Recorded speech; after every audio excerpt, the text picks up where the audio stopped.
Good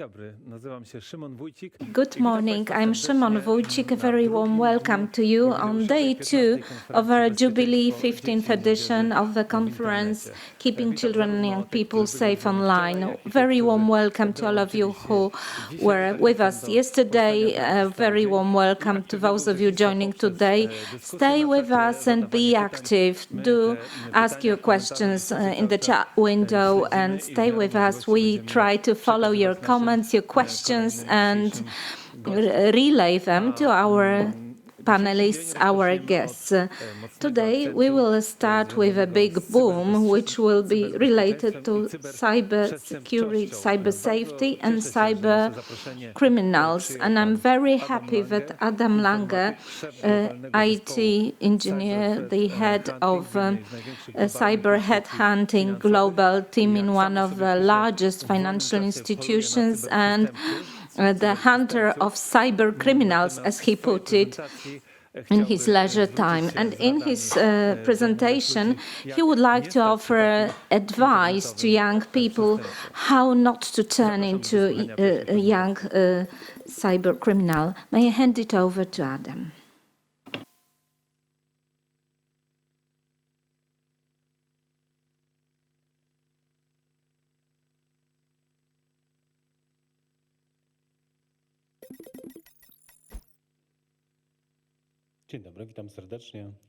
Good morning, my name is Adam Lange, and today I'm going to talk to you the breakdown of crimes that are perpetrated by young people in the internet, how to prevent it, how to educate young people in order not to commit such crimes. My name is Adam Lange. I have been working for security and safety for over 20 years, privately and privately. At present, I'm the head of cyber threat hunting team in Standard Chartered Bank, and I also lecture at universities. And at night, as it was mentioned, I'm analyzing cyber criminals market in Poland and in abroad. This is like my hobby, and it furnishes me with resources to share with you at various conferences like ours today. This is the podcast. This is the podcast that can be also visited. Rozmowa kontrolowana. This is a discussion forum for security experts in Poland and worldwide, and I think that you would find it interesting to listen to. This is the meme that was fitting into the situation. Daddy, you forgot to pick me up from school? And who is it? Who is it? So very often parents do not control children, young people appropriately and what they do in the internet. So what is my agenda for today? We'll have a brief introduction, then we will touch the core of a problem that we fight. I will identify to you the regions in the internet where the young cyber criminals perpetrate crimes and what for and how. And then about prevention. I'm not a school teacher. I lecture at universities, but I don't have this exposure to high schools or primary schools. So, of course, I do not have any say on the content of curricula, but I hope those tips might be useful for you, especially in IT classes. Young people tend to commit crimes more and more often. Those that were exposed to the internet from the very birth moment, they are equipped with entirely different tools than we.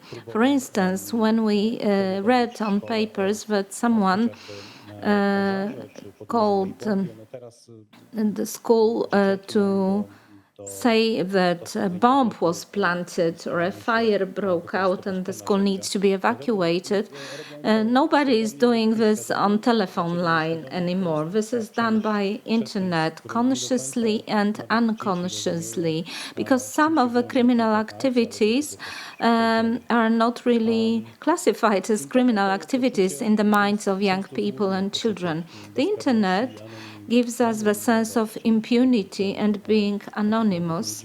For young people, they read at length about various methods of anonymization, such as application of a Tor or hiding behind someone else. And due to lack of technical skills and capacities, it is a fiction. They are not anonymous, and as a result, they need to bear the consequences of what they have done. Speaking about consequences, those young people do not realize the consequences. They are young enough and they don't realize that what they have done may impact their life, their prospects, their professional advancement. So education will be very much needed to teach them about potential consequences of what they have done. What are we fighting against? If we look at cybercrime as perpetrated by young people, the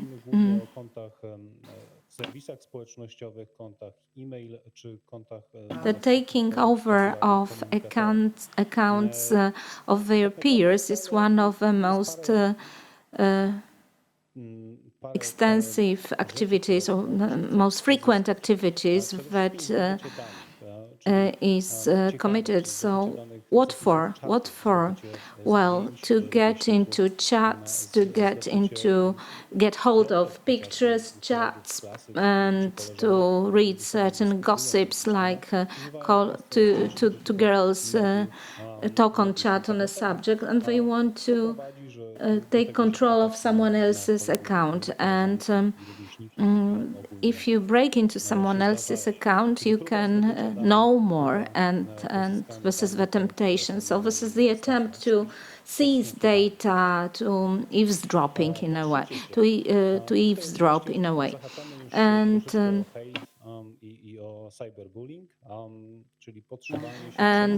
the pretending to be someone else. This is close to cyberbullying. This is close to the intention to start an account, to start a dialogue that might lead to some particular consequences. So this is very often used by young people in social network. Then the abuse of data that has been seized once one has broken into someone else's account or has pretended to be someone else. And then being in control of such data may lead you to a blackmail attempt. So you have a pool of information, pictures, images, and then you want to ridicule a person. So this is what young hackers may be driven to obtain by profiting from the fact that they have broken into someone else's account. The other thing is online games, not so much the classical gaming activity, but online games. And here the purpose of taking over someone else's accounts is to rob the proprietor of the account of some minerals, gold, whatever the commodity is, whatever the young children are playing. So this is like a mini theft situation, an attempt at an account in order to purloin certain commodities from your peer, or taking over of accounts in order to block someone so that one cannot continue and have a better result. And the attempt at blocking someone else's account may also lead to invalidation and to it may be pure malicious activity to, and of course these are penal actions and they can be punished. So if you steal something from someone, even in the virtual reality, this is provided for in the criminal code. So if you report about such an activity to the police will find the appropriate legal basis to punish a child or his or her parents. Small extortion, another interesting topic.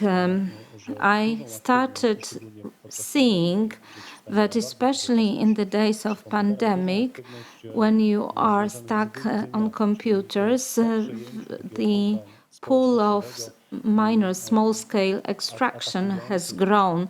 So there are certain perpetrators who want to obtain small amounts of money via the BLIK code or any other method. And extortions of small amounts of money in the advertising services, so it's like 20 up to 50 zlotys. So this won't be any amount that would fall into the provisions of a criminal law, but it does happen.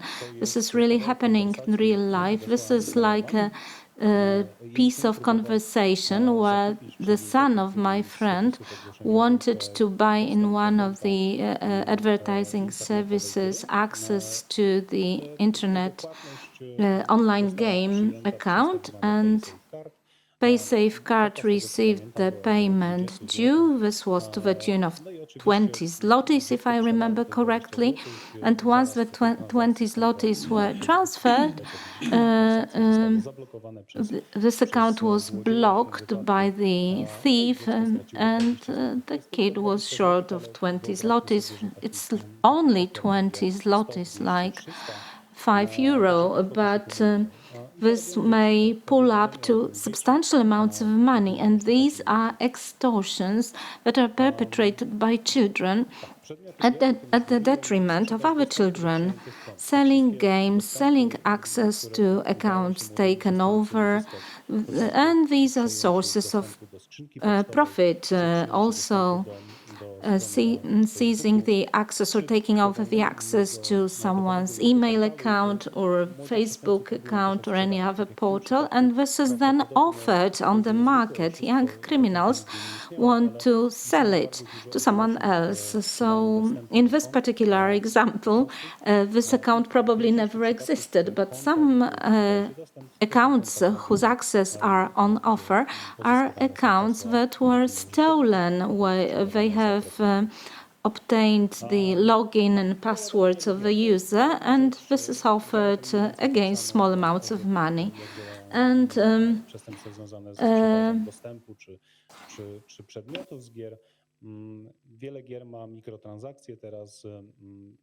and finally, crimes concerning microtransactions within the games. So if you need to recharge your purse in the game, there are small amounts of money involved. So there are like petty coins or any other tenders of exchange, and they are used also by the fraudsters. So, for instance, I will sell you the petty coins for the play of FIFA coins, and you will pay me 20 zlotys. So this is also something quite universal. And then we come to something more earnest and more grave. And here I would like to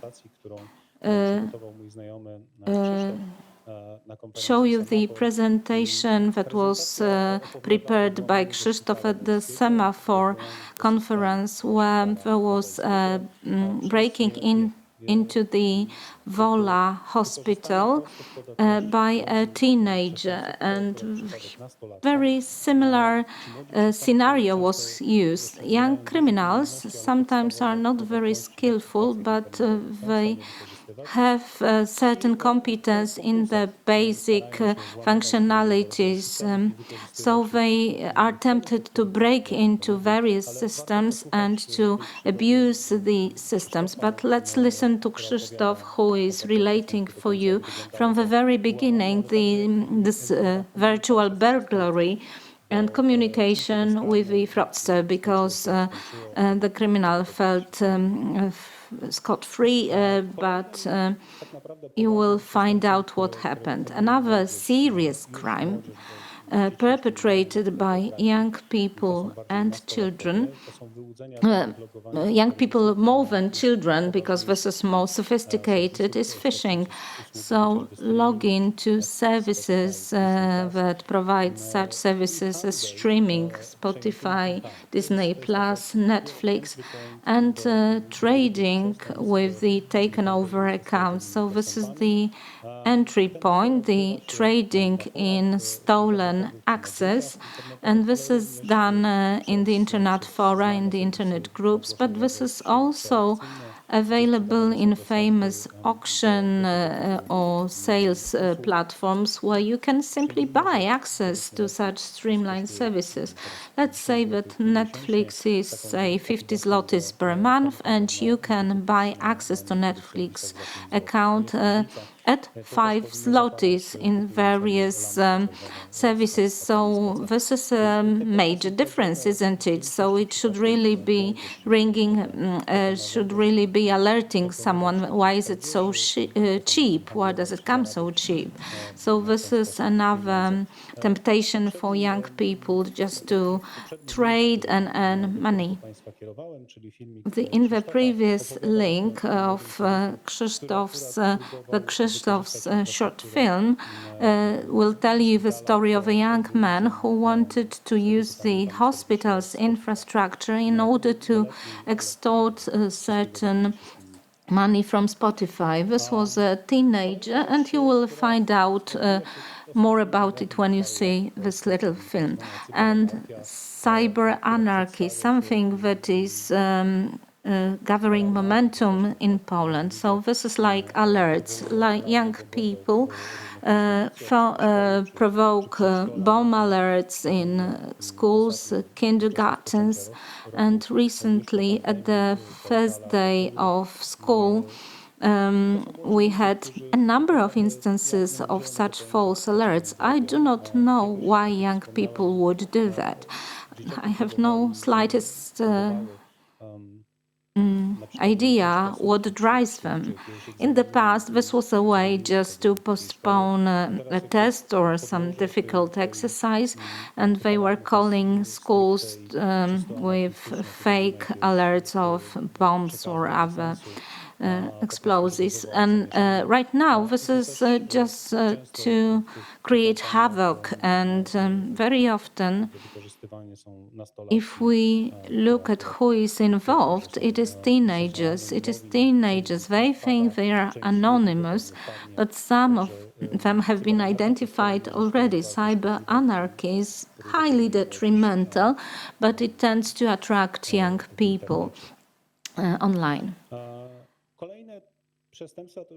And then we move upward in the escalation of crimes, being part of organized criminal group, again, consciously or not consciously. Consciously, if a young person, perpetrator, knows he or she is committing a crime, participating in a fraud, and that this is penalized activity. So one joins a group of criminals on one's own will with the intention to perpetrate crime.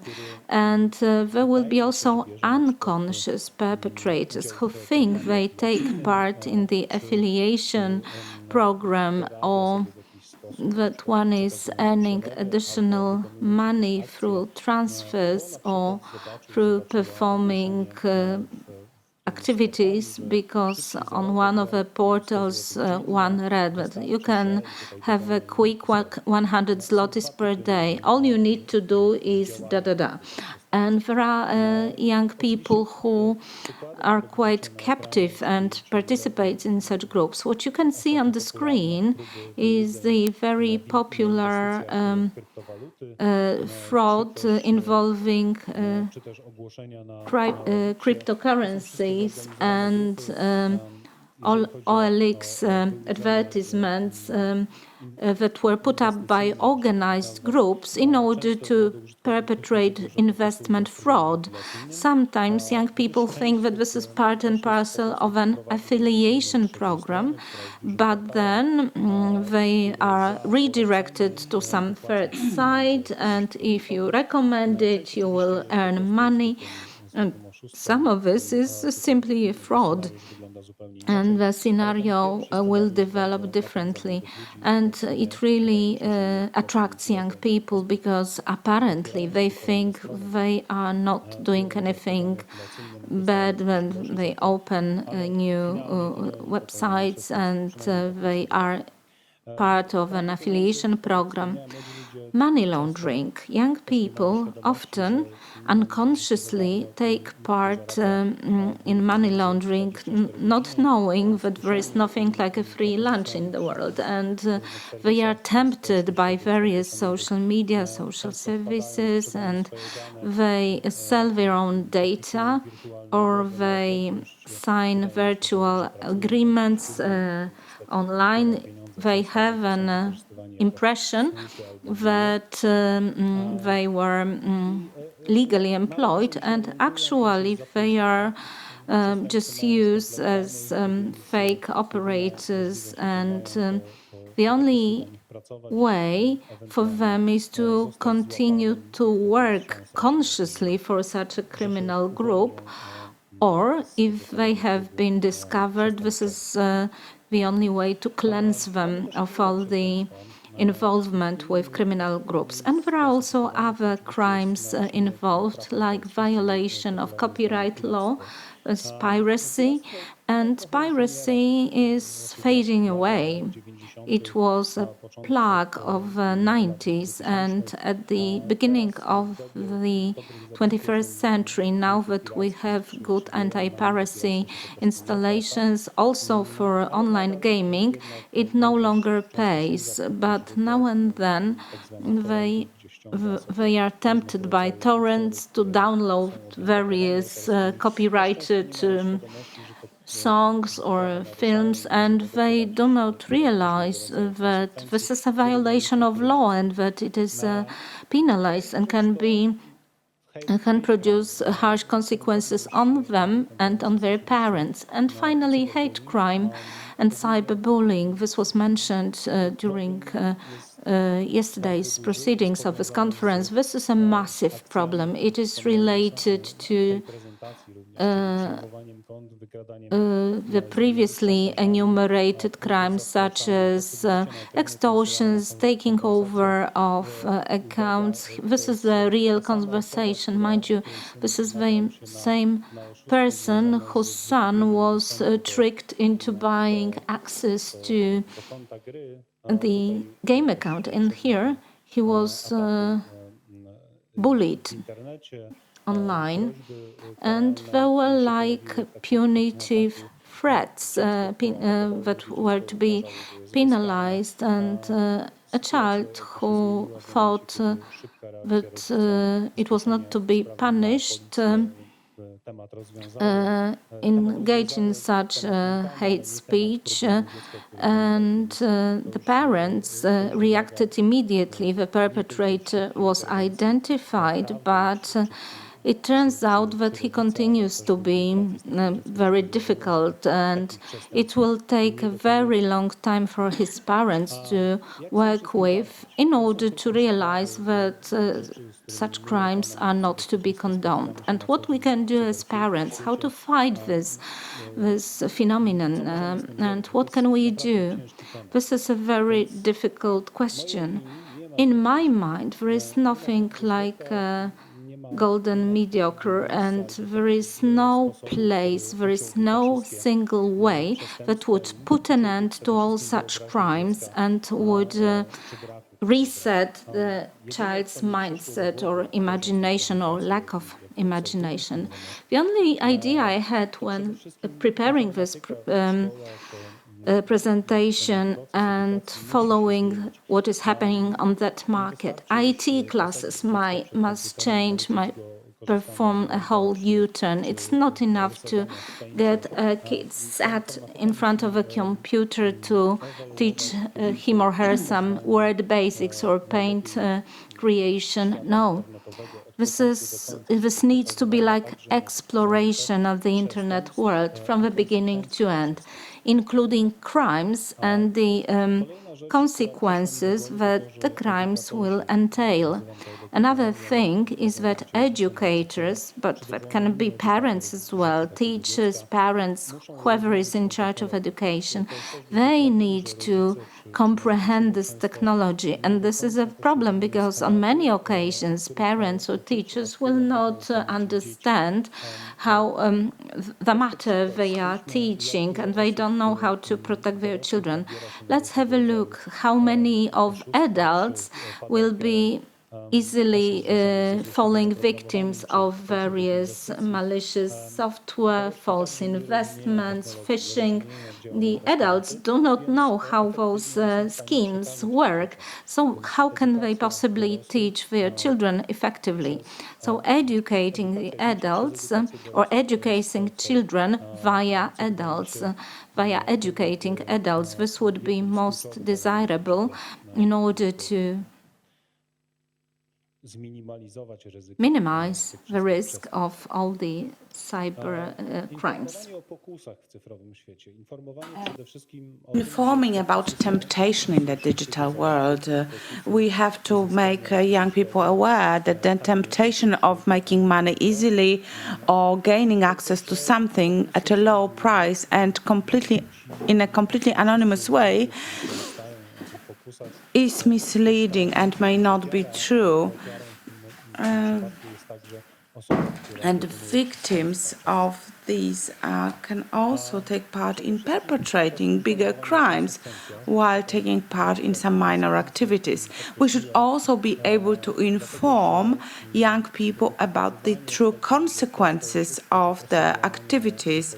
We have to show them that if you break into your friend's account on Facebook, this may lead to appearing in front of a court, being prosecuted, or it may lead to your parents being prosecuted. This is something that may have lifelong consequences. So sometimes children are unaware of the fact that they are committing crime, but if they do commit a crime, they will face consequences. So, for example, if they want to be employed legally, especially in jobs that concern security, information about them having committed a crime will be in their record, and it will make such a career impossible. So we have to inform the parents to tell the children that certain things stay forever. Information about crime appears in it is published by the police force, it is published on the internet. The internet never forgets, and it also never forgets about the crimes that were committed. So it is important to observe, to monitor, to talk, and to intervene when necessary. So we have to watch young people's behavior. So if we see that a young person is suddenly becoming more and more affluent, they have money that exceeds their pocket money, they suddenly appear with a pair of new sneakers that cost €100, this should be a warning signal for a parent. They should start watching the child more closely, trying to check where does this money come from, because maybe, just maybe, your child is becoming involved in some criminal activity. And also if we see some behaviors that are reason for concern, if a child is suddenly very secretive, spends too much time in front of a computer screen, talking to such a child, observing this child more closely, would help us to protect this young person from temptations that are there in the internet. And then we would have to intervene, because when we see that either our child is a victim of cyberbullying, or if we hear from our child that his or her friends are planning something stupid, there is no time to just talk or observe. We have to act. Sometimes, if you notify the police, it resolves the problem quickly and it puts an end to a situation, which saves not only the victims but sometimes the young perpetrators as well, because they will be afraid to commit crimes. Again, I am against frightening children, but if they feel some fear, they will be less inclined to start or to embark on a criminal activity. So this is all from me, and should you have any questions, you are more than welcome to get in touch with me. You can write me an email. I'm also present on Twitter. If you want to hear about other crimes perpetrated by young people or about any other topic, you're more than welcome to get in touch. Thank you. Thank you very much for your presentation. This has been very educative and also very much needed. Towards the end, you spoke about what you would recommend for grown-ups to do. And our participants wrote in the chat box that computer classes at schools could perform a very important role here, and they should touch upon these matters. And also, I believe it is very important to teach children and young people about economics, because they should know that they should not have things for free. And if something is too cheap, it is suspicious. Yes, and we should also take a good look at computer classes that are given at school. Young people will always fall victims of such fraud, because it is only human nature to be greedy. So if you are offered something at a low price or for free, you want to go for it. So they should know that you need to stop and think before you embark upon a certain form of activity.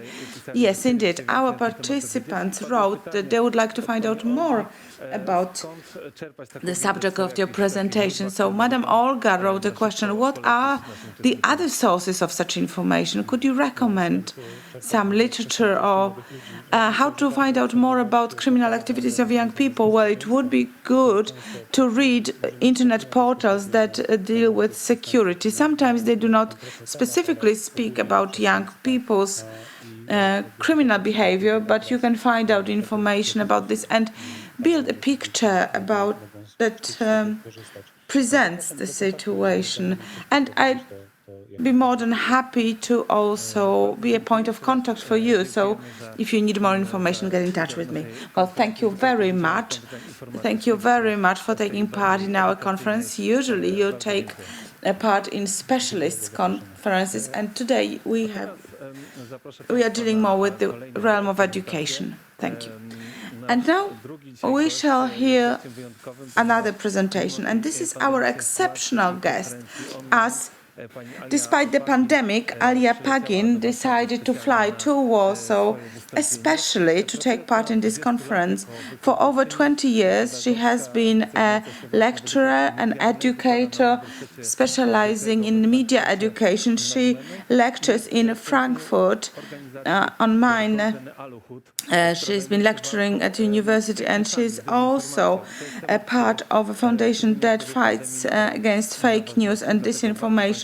This is a topic that is highly pertinent, in particular during the times of pandemic. So I will now give the floor to Madam Alia Pagin.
Very happy to be here today, and I would like to introduce you to the topic of hate speech, disinformation, and conspiracy myths. You're probably assuming right that it's a huge topic at the moment. It has been for a couple of years, and I'm trying to give you some ideas about how you can actually work with children and youngsters on this topic. So without further ado, first of all, what I usually do when I work with children and youngsters on hate speech is to ask them about their own prejudices or what kind of prejudices they know. It's quite important in that regard to explain again and again that it's always about generalizations. So the examples I prepared for you in this case is just buzzwords like them or the or all, these kind of generalizations. So it can be about, all foreigners, all Jews, all Muslims, all women. Sexism plays a major role ever since the new right has appeared. But with the pandemic, suddenly there were other groups of people targeted as well, like the rich. You can read on the internet a lot about the elite, for example, or the Rothschilds, which is quite obviously an anti-Semitic discourse already. But also in terms of the politicians, the politicians invented the coronavirus in order to, and etc., etc. You have the same with, the Black Lives Matter movement and the police. Or the blacks, it's a form of generalization which is always, the base for anything to do with hate speech, really. And if you ask children or youngsters what kind of prejudices they know, most of the prejudices are, connotated in a very negative way. But it's important to explain that, positively connotated prejudices they sort of have the same target. They have the same, idea about the generalization. So this is the base for anything to do with hate speech we're talking about today. There's no fixed definition about hate speech. It's always contextual. Meaning that it plays a major role what kind of cultural contexts we're talking about, and geopolitical context as well. It's not a phenomenon of digital culture, of course. We have been dealing with hate speech for centuries, I'd say. But of course, through digital media, it's much more visible. So even though you don't have, personal interactions with people who might generalize or even try to spread hate about a certain group of people, you just have to look at, comments in social media to see how easily it has become to spread hate. Basically, it's always about a degradation or discrimination.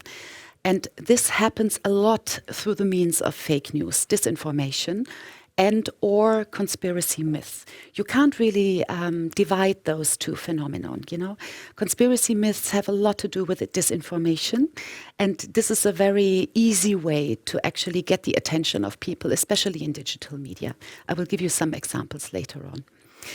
What is really worrying is the form of normalization taking place. It's, in social sciences, there's this term about shifting biases.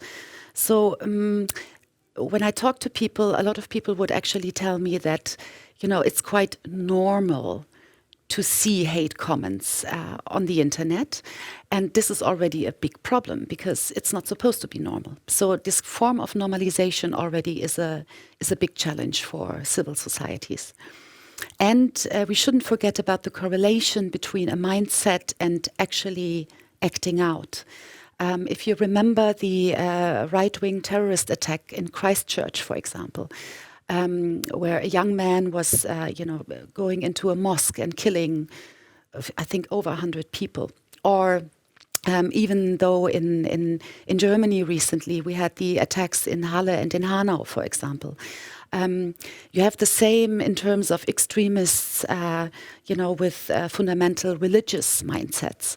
So science is yet, trying to figure out in how far hate speech on the internet has something to do with actually acting out terrorist attacks, but it would be much too easy to say, a bit of hate on the internet is leading people to commit terrorist attacks. It needs to have a lot more, but that's another topic. And not to forget the implicit hate speech. The example I have here is he's Greek but very hardworking. What I meant earlier by saying, positively connotated stereotypes really are the same problem as negatively connotated stereotypes. So elements of hate speech, just for you to be able to identify them more easily, is a form of equation. With equation, I mean, for example, saying that, black people are always linked to Africa, Africa is always linked to black people, Jewish people are always linked to Israel, Israel is always linked to Jewish people.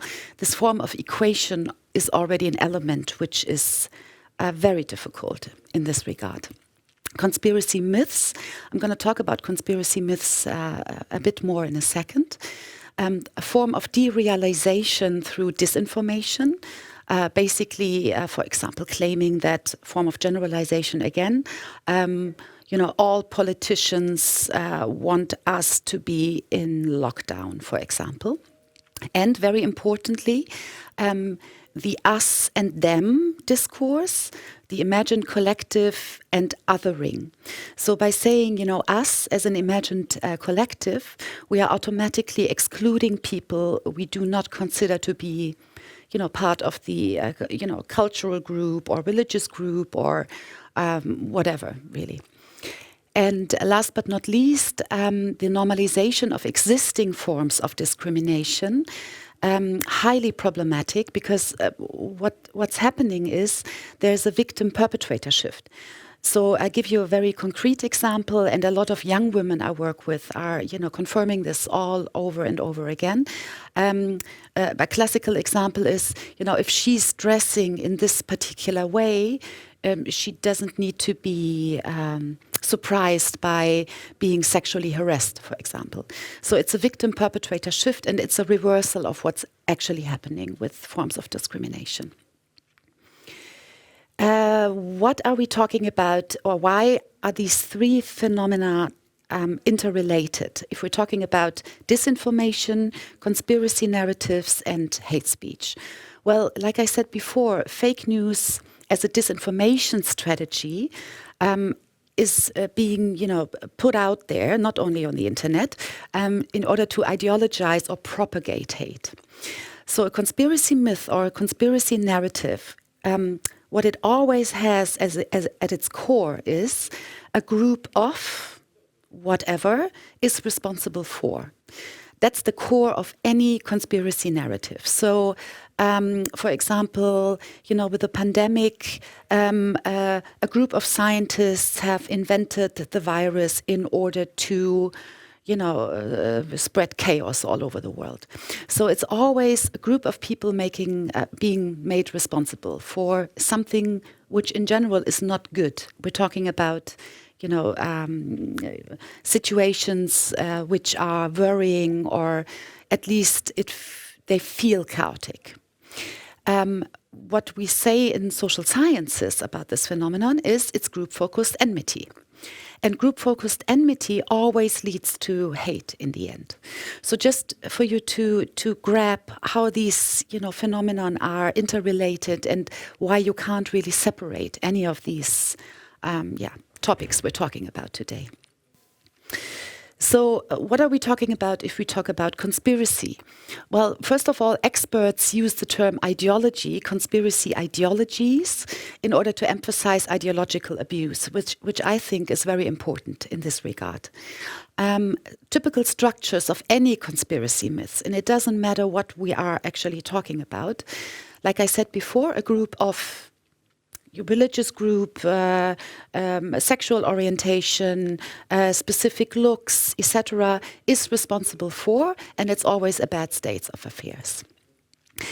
Another very important part of any conspiracy narrative is, I do actually know something everyone else doesn't. And I mean, psychologists are dealing with this phenomenon as well. And we won't have the time, unfortunately, to dive into this. But in a nutshell, you could say it's always about a sense of identity. And of course, it gives people the idea of power, because if I believe that I know something everyone else doesn't, of course, it puts me in a very special position. Also typical for conspiracy myths is there are no coincidences. Everything is planned, always. And last but not least, we have been, hearing about conspiracy myths for centuries as well. A very famous example is the so-called Protocols of the Elders of Zion, which was published, I think, in 1903. And, where people were claiming that, international Jewry is responsible for, politics and capital, etc. So it makes it very clear that most conspiracy myths are anti-Semitic at its core. But ever since late summer 2015, it was quite obvious that, for example, Islamophobic discourses played a major role in digital media with the so-called refugee crisis. I don't really like this term, but you know what I'm talking about. So why the blow up in social media? Why is it working so well in digital and social media? I call it a form of extremization of opinions. It's not a real term. I invented it. But, in order to say a lot about extremist discourses in digital media, well, a very important role plays the algorithmic decision-making systems. We're talking about echo chambers or filter bubbles, meaning that any kind of app we're using with digital media gives us a certain sense of network, which in general would always confirm our, political views, our, sense of the world, really. So it's quite important to reflect upon, your own filter bubble all the time. And, it's an homogenic discourse consisting of posts reinforcing one's own opinion, leaving no space for other perspectives or positions. That's what we're talking about when we're talking about filter bubbles. Just as a side remark, it's quite interesting to think about filter bubbles in real life, because there's some scientists saying, and I'd agree, that of course, if we're using classical media in real life, we make very conscious decisions about specific news formats or specific channels we're using or specific papers we're buying. It makes a huge difference whether I'm buying a tabloid paper or, quality journalism paper, really. And the same goes with our personal networks. In general, we are friends and, acquaintances of people who have similar views of the world like we have. So it's interesting to think about filter bubbles in real life, just as a side remark. So just a very short summary about these specific points I made already. Why are extremist discourses so widely spread on social media, digital media, and why do we have to consider this topic also in terms of media education of children and youngsters? Of course, media socialization of kids and youngsters also takes place in digital media nowadays. It's very easy to communicate with them via digital media and to have a sort of access to them. And this is already a very important point if you're working with children or youngsters, to remind them that this very, let me put it like this notion of, I can chat with anyone I like on the internet. Yes, it's very practical and it's a great, means of communications, but you can't really control who's behind a profile. So when I ask children, if I'd stopped you in front of school this morning and I would just say to you, give me a picture and tell me what school you're going to and what kind of hobbies you like, most kids would usually answer like, I wouldn't reply to you because I don't know you. You're a total stranger to me.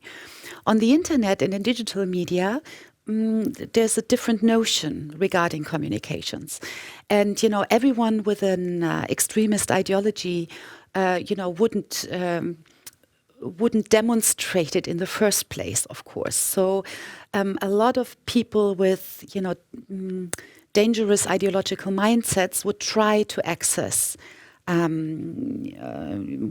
digital worlds of children and youngsters. So this is already the first step about, accompanying children and youngsters, explaining to them that it's not a good idea communicating with everyone on the internet. Of course, it's free. So, if I have a certain agenda, I don't even have to publish, flyers anymore or papers or whatever. I can all do it on the internet with social media. It's not restricted to borders. It's quite obvious. There's the possibility of anonymity, of course, and cold communications is a term by which I mean, it's much more difficult looking into somebody's face and telling them that you believe they should all die, for example, because you have to deal with the immediate reaction.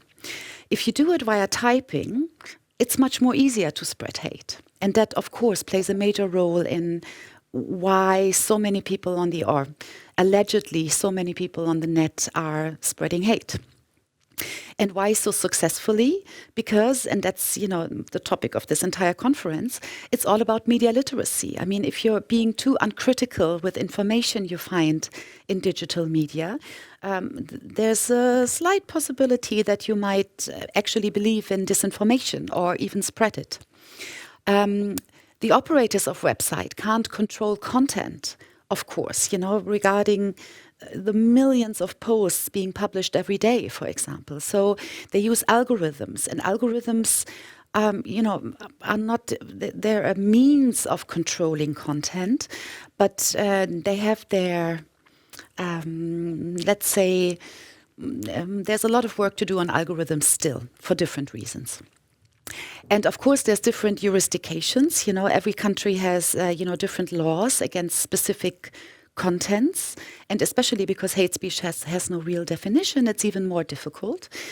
Social bots do not play a big role, but they do play a role in terms of in how far they are able to spread content on social media in a very short amount of time. So we shouldn't forget about social bots.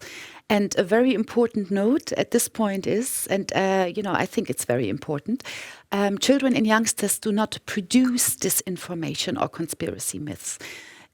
Worst case is they are actually reproducing something they saw in digital media, but they are not the ones producing these kind of contents. I'm saying that because I think media literacy should be a topic for everyone, for grown-ups as well as children and youngsters. Just a very quick idea about the psychology, about so many people, especially in the pandemic, believing or spreading disinformation and conspiracy narratives.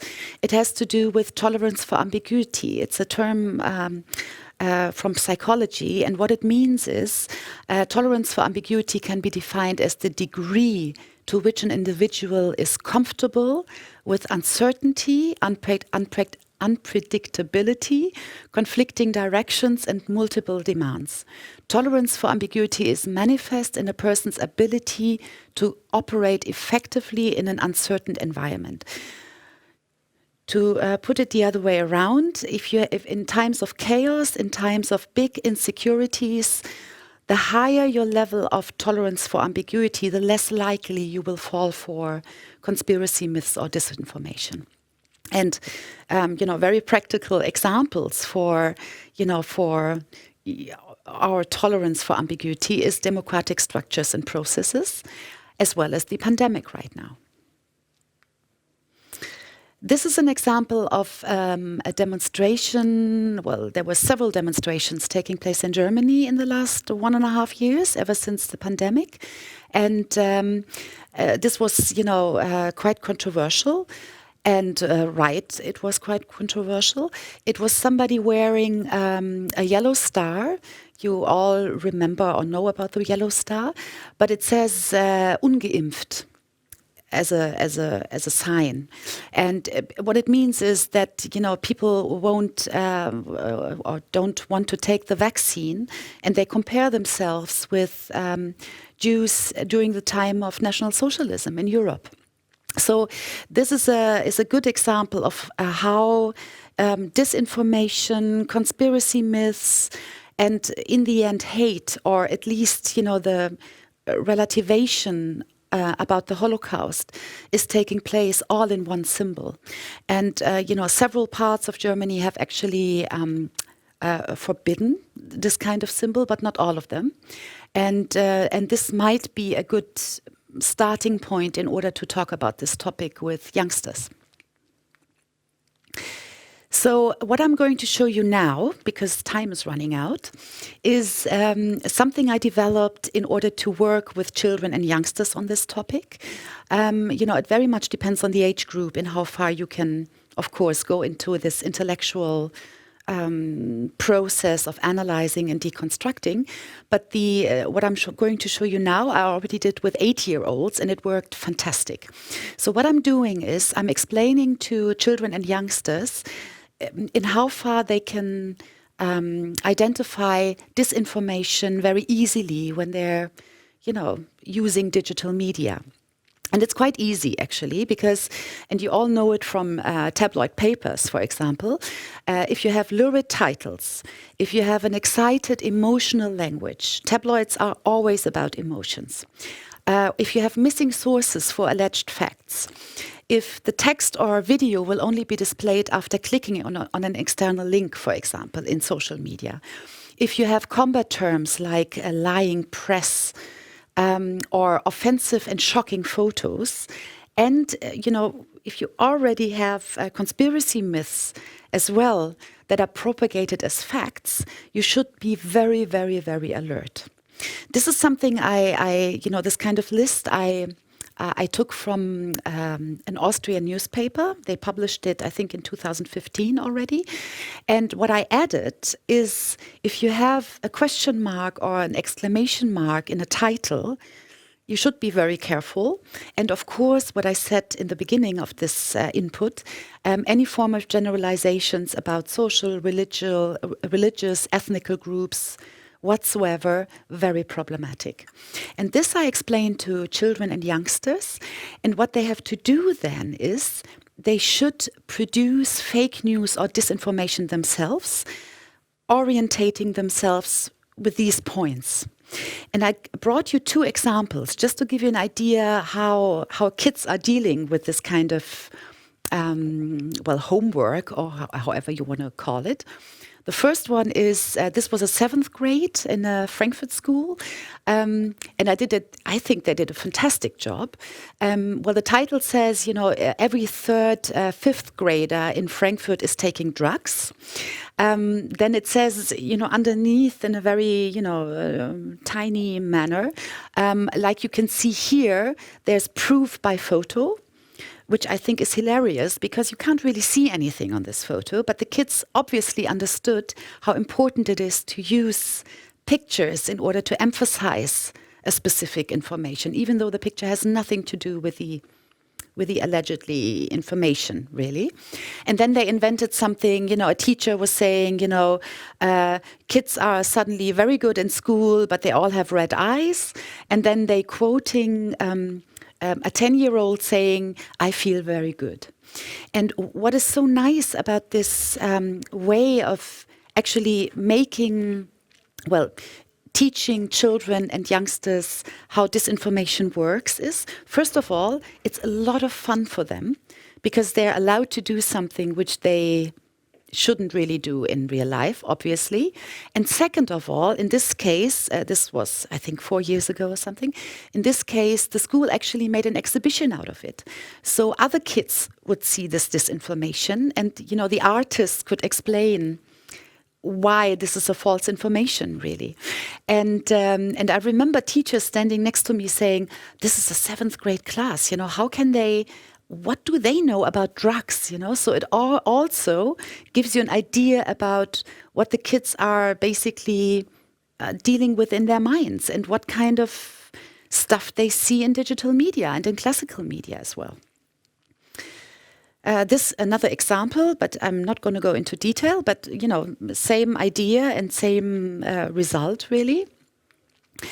And to come to my conclusion, first of all, ideological propaganda and hate speech is often disguised as exclusive information, so we should all be very alert. Second point is, since everyone can be an investigative journalist in the digital age, research and information literacy is the key, really, for all of us. Media literacy is more than a Google search. Genres and ethics in journalism must be taught.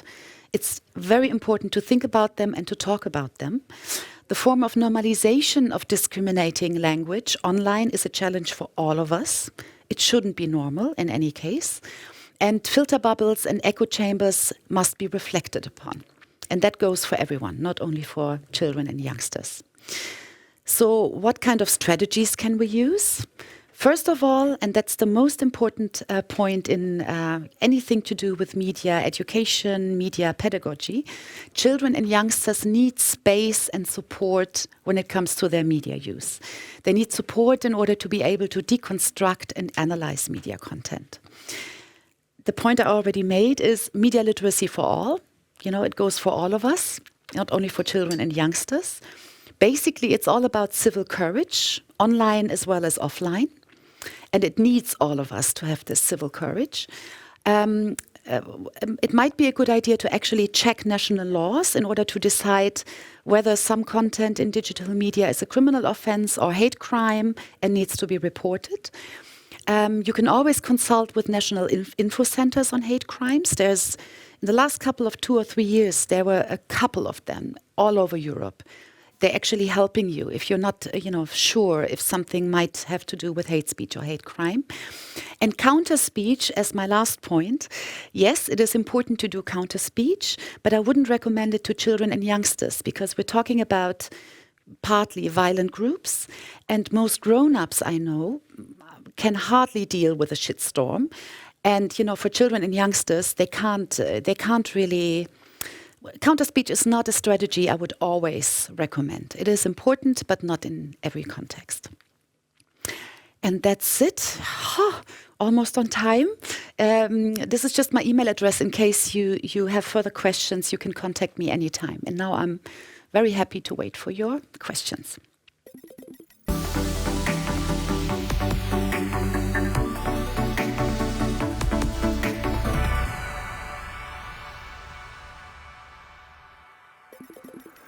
So thank you very much, Alia, for coming to our conference, especially for coming to Warsaw and speaking to hundreds of our participants in Poland and other European countries. And there were lots of comments during your presentation, and people are very concerned about hate speech, lots of it on the internet, and not only on political level, but also private individual level. But there are also questions about the conspiracy theories, and you partially answered that, but one of our participants asks how it is possible that people believe conspiracy theories that are not only contradictory to knowledge, but contradictory to basic logic. Well, that's a very important question, and I fear we won't have the time to go into much detail. But like I said before, on a psychological level, it has a lot to do with a sense of identity. You have an idea about belonging to a specific group of people, knowing more than anyone else. And what I can tell you is if you have a problem with conspiracy myths on a personal level, for example, within your family or your circle of friends, the least thing you should do is to try to argue with, rational ideas and with facts. Because, if people would ask you what kind of source are you using, and you would say, a scientific source, for example, the first thing they'd reply is, well, that's exactly the lie they're telling us. You know what I mean? As one rhetorical strategy, it's always good to ask questions. And if you know the people well, to consider that, it's just a symptom. The conspiracy myth is just a symptom. It's not what actually lies behind it. So, usually people are feeling very insecure, and then you should consider trying to support them on another level. And it's always good to say, let's agree to disagree. This is what I do, at least in my personal environment. It's okay. We don't have to agree on everything, really. So. Yeah, I think it's the lesson that we're taking, especially in recent years, that it's not enough to have, scientific articles to fight the disinformation. Exactly. And another question was, are there any studies showing how many people are actually creating conspiracy theories on the internet? That's a very good question. And thank you for asking this. Well, I don't know about conspiracy myths, but I can give you a number in terms of hate speech. Globally, it's estimated that only, hate speech content is only about 3% of all content on the internet. It's still too much, and we have to deal with it. This is why we're here. But it's not like, sometimes it feels like it's 50% or 70%, and it's not the case. And it also turned out through scientific research that it's 50% of people spreading, the 3% of hate speech. I don't know whether I explained it correctly. Yes. But it's the other way around. Yeah. I'm sorry. It's only 3% of people spreading 50% of hate speech. Yes. So that was also actually the guess of the person who asked the question, that it's probably a small minority followed Exactly. by a higher number. So probably it's important sometimes to show that the majority doesn't believe in it or doesn't share the same ideas. Yeah. Thank you very much, Alia, once again. Thank you. A ja zapraszam Państwa na kontynuację. And now let me hand it over. After a short break, in 15 minutes we'll have another session.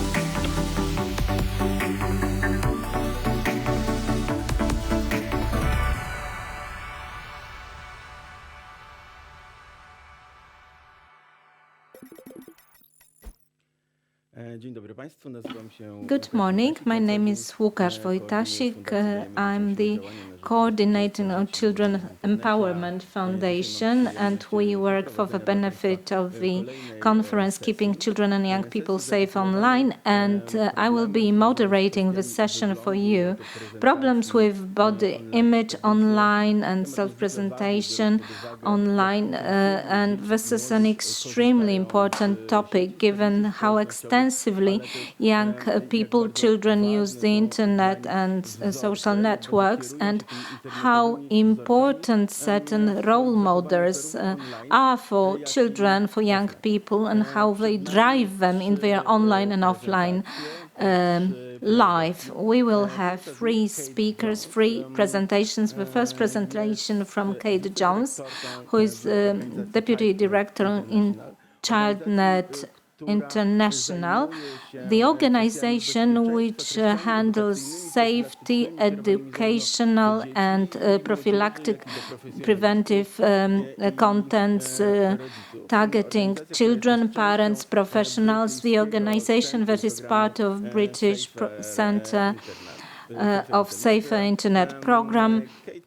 Kate coordinates, among others, the organization of Days of Safe Internet in the UK.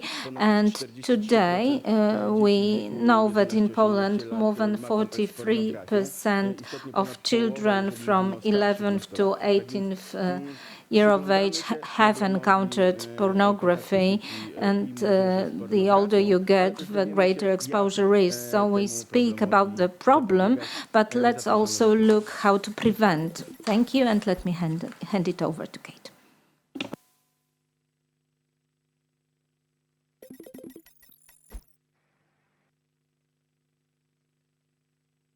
From sunny London. It's really great to be with you this morning. I'm going to be talking for about 20 minutes about ChildNet's work on online pornography. I believe we can share my slides, and then we'll get going with the presentation. Brilliant, thank you. In fact, okay, sorry, tech issues.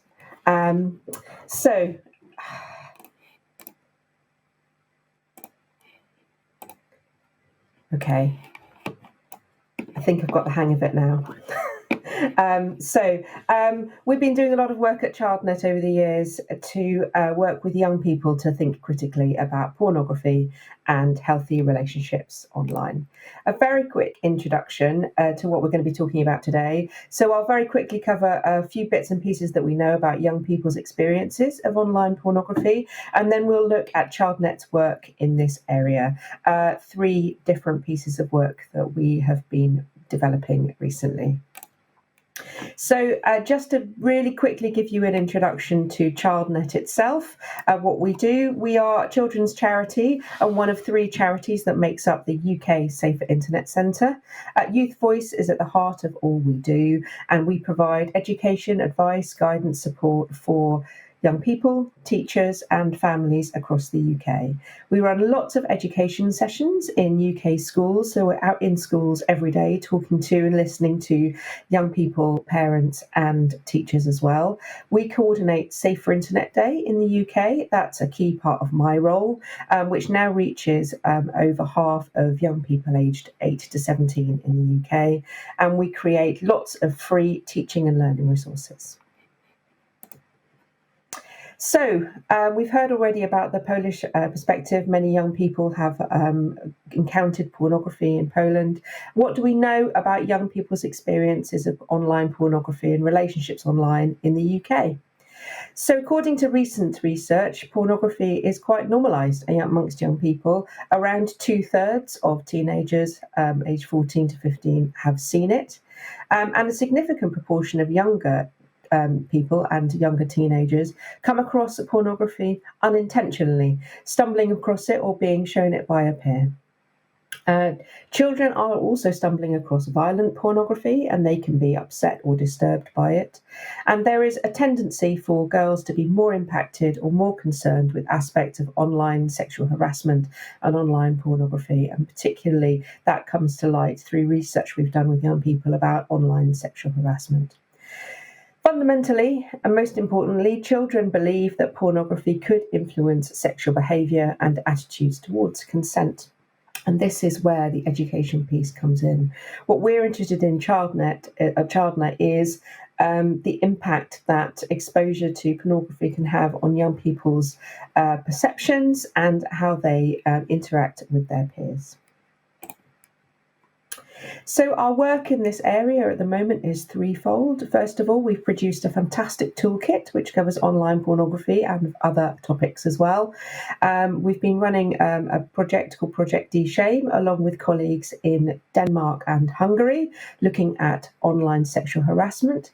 And we are just embarking on a new project called Thrive Online, to build resources, support, guidance for young people with special educational needs around exactly these sorts of topics.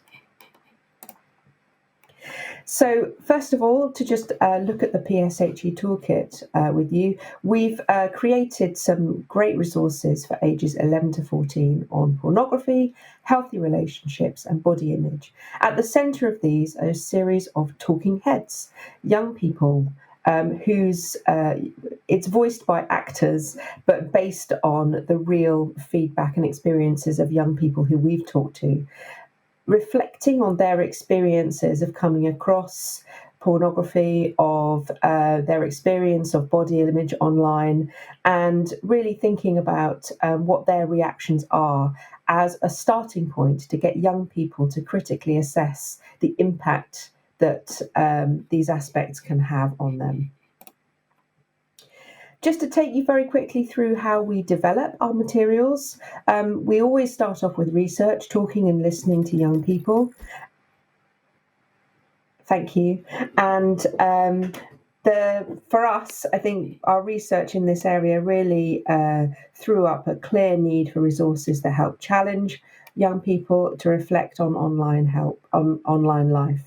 Then we develop those resources. We work hard to research and develop those back at ChildNet Towers, including developing learning objectives, films, discussion questions and scenarios. We tested these with a number of schools and feedback from young people after taking part in the new lessons showed a rising confidence in managing healthy relationships online. We make those resources available to all schools in the UK. We signpost to extra support.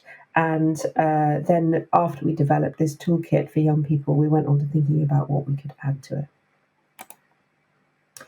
So first of all, then, our research, which we conducted with 11 to 14-year-olds, 80% of them said it was important or extremely important for young people to discuss issues related to pornography.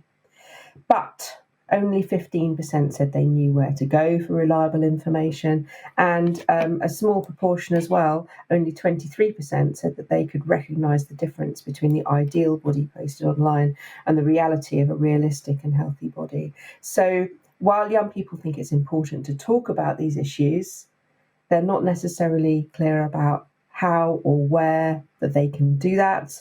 It's not necessarily happening inside or out of school.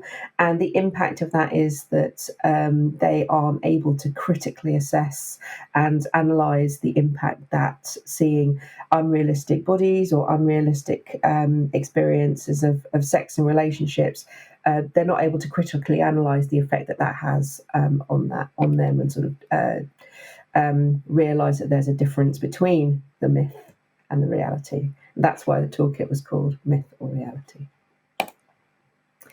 So just to really quickly take you through, we wanted to make sure that students understood that pornography can show a stereotypical portrayal of relationships, bodies, gender and sex. And for students to discuss and develop strategies for resisting the pressure to view pornography so that they wouldn't feel forced into doing so by their peers or made to feel like they were different because they weren't watching it. And we also wanted them to know where they can go to find reliable information about sex and relationships. So the resources really don't seek to put forward a starting point that watching pornography is somehow not normalised for young people, because we know that it's part of what they will do as they grow up. But it's about understanding its limitations in terms of that stereotypical portrayal of relationships and bodies, and knowing where else you can go to for information. I think we've just about got time for a very quick example of the films that we produced. So if we're able to play one of the quick talking heads, it'll give you a sense of the sorts of stimulus material that young people can use in classrooms to start talking about the impact of pornography and what they think about it.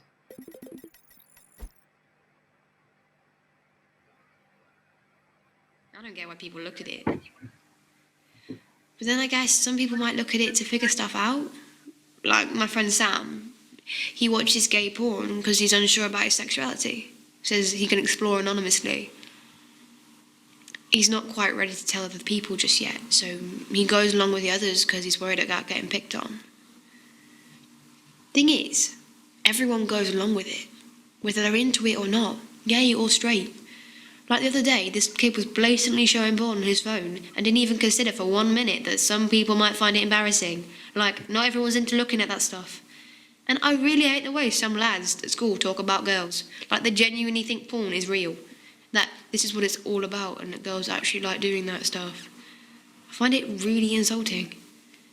And I don't care that people call me frigid or gay, because I'd rather stand up and speak out than sit there like the others. It's not real. It doesn't represent reality.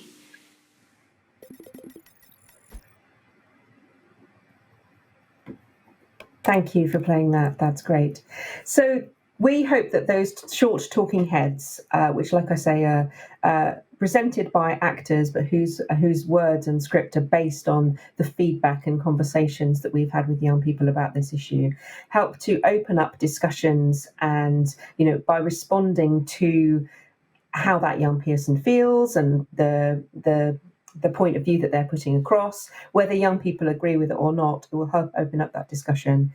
The learning resources also include scenarios. So I've just put one on the screen as an example. Again, they're a starting point for an open discussion, and teachers can use scenarios and films like this to start that discussion about those strategies for responding to pressure, things like being honest and talking it through and making sure you're comfortable. And it is incredibly important for teachers to be able to open up and create a safe space in which young people do feel comfortable to express their views.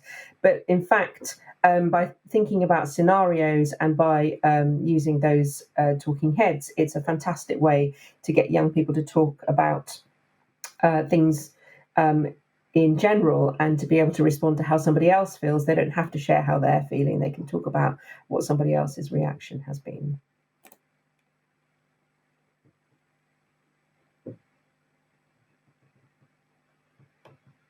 That says it all, doesn't it?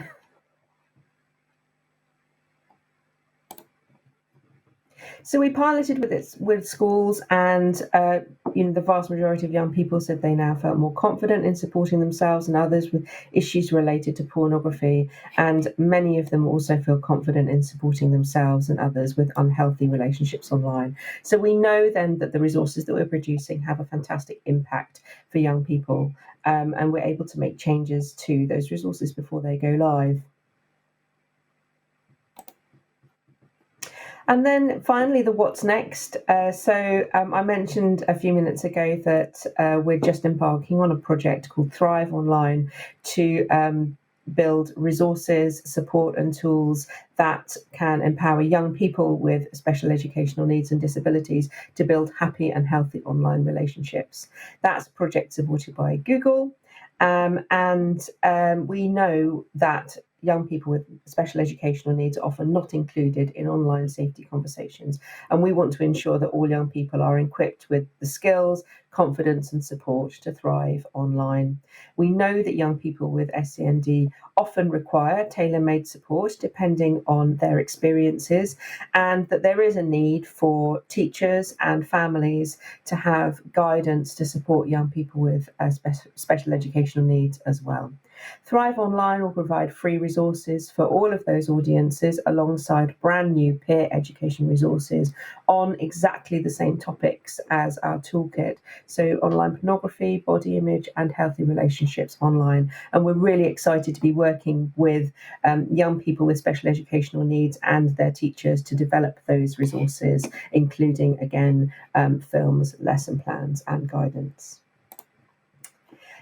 In the few minutes that I've got left with you, I wanted to share another project that we've been working on over the last few years, our D-Shame project, which has been EU funded, and we worked with colleagues in Denmark and Hungary and the UK as well. Project D-Shame is all about tackling peer-based online sexual harassment and sexualised bullying. We worked hard to define online sexual harassment and communicate that to young people and teachers and their parents as well. And we're looking at tackling the barriers that young people face getting help. We're also aiming to increase reporting of online sexual harassment.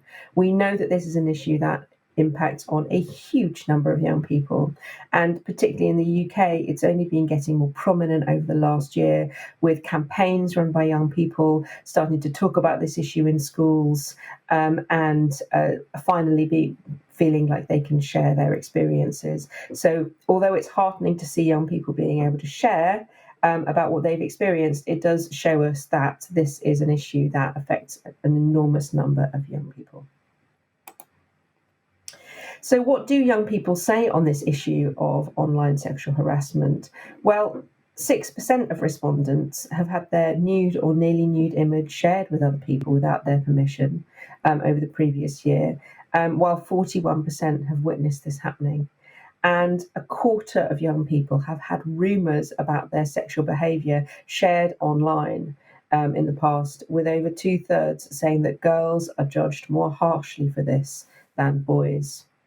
Many young people receive unwanted sexual messages, and many young people are really impacted by this, as you can see from the quotes, which I'll give you a couple of sets to read.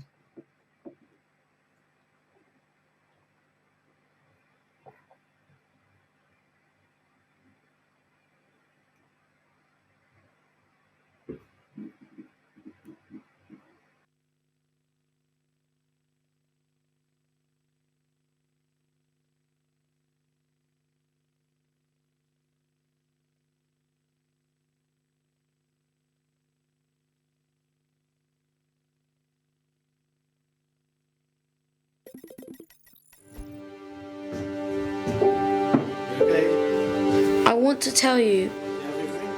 Yeah. But I feel too scared to say what's happened.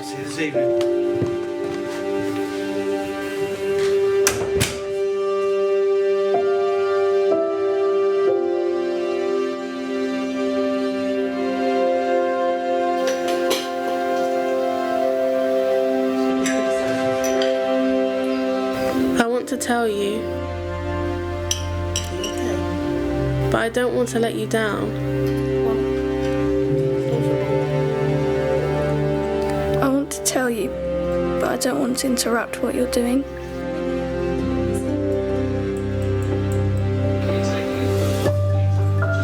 I want to tell you, but I'm worried you'll stop me going online. I want to tell you that I've been really hurt by people I know.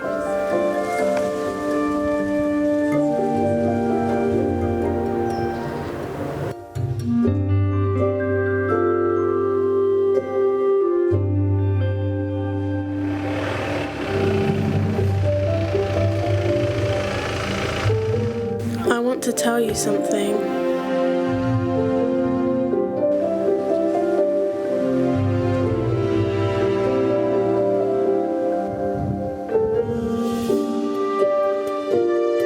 This is online sexual harassment. Would you be there for me?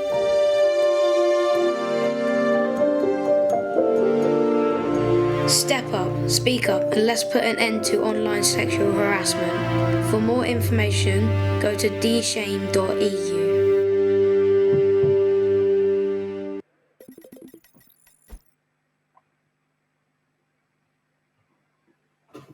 So that was a short video there particularly for parents to help inform them about the issue of online sexual harassment and to encourage them to support young people and to find out more through the D-Shame project.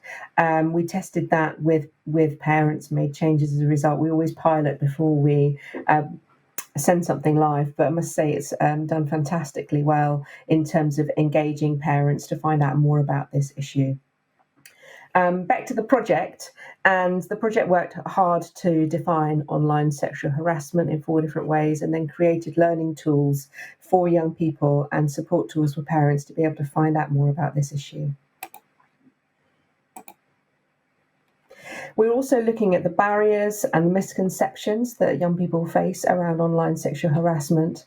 And we know that young people face multiple barriers in seeking help and support on this. So not wanting to involve their family, thinking that they would be, their school would overreact, or not thinking that it would help to share by somebody they've been bullied online, they've experienced online sexual harassment. And so the project is really working hard to try and overcome those barriers and those misconceptions, and included training and information for police and teachers and social workers to be able to support young people as regards this issue. And with that, I'd really encourage you to have a look at the ChildNet website. It's got all of our resources on, all of the films, an international adaptation toolkit for the D-Shame project, and you can find out more about our myth versus reality toolkit and Thrive Online, and also our toolkit for D-Shame around online sexual harassment. Thanks everybody so much, and thank you for my patience with the tech as well. It was great to be with you this morning.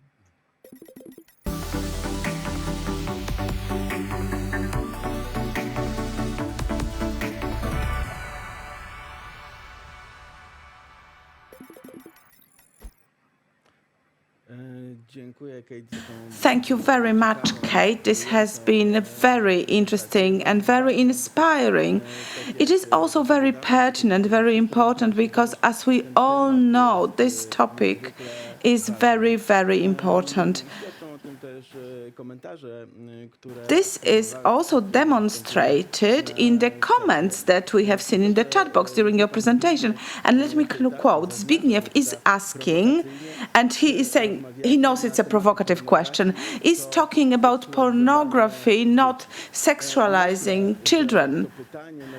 And of course, in this question, he's referring to a situation we are faced with in Poland, because when topics connected to sexuality and talking to children about sexuality and sexual education and speaking about pornography is associated with making children more sexualized. There is a lot of controversies around this topic in Poland. This is why these topics are not really brought up that often in Polish schools. And referring to the question from Mr. Zbigniew, is it also true in the UK when you talk to children about sexual contact and sexuality? Do you also hear such complaints? And if so, what to do in order to change this? That is a very interesting question and a very controversial one as well. You're right. From a UK perspective, the UK, England in particular, has very recently introduced an updated new relationships and sex education curriculum, which all schools have to teach. It's up to schools exactly how they teach that, but they all have to do it. It did face some controversy when it was brought in. Some schools in particular, or some parents in particular, and some community groups were not in favour of it for exactly the reasons that that the contributor has outlined. Worries about sexualising children at a young age. I think that those were views that were expressed by some parents, but not many of them. And I think schools have done often a really good job of informing parents about what's going to be in their curriculum and seeking feedback and engagement from parents. And making sure that there are, there is as much sort of clarity and transparency about what they're teaching at different ages. At ChildNet, our resources very much take as a starting point the experiences of young people. And so we know that young people are experiencing issues around body image, sexualization, online sexual harassment, and online pornography. That those are part of their online experiences. And so we want to support them to be safe online. And if that means talking about those difficult issues, many of which even educators may not feel that confident talking about bringing up in the classroom, we feel it's our job to make sure that we find a way for schools to introduce and tackle those issues in a way that puts young people at the heart and puts their well-being in first place. Thank you very much for this response, and I do hope that also here we will live to see the times when such curriculum is obligatory in Polish schools. And just in order to summarize the presentation and the discussion, I'd like to quote a message from Edita.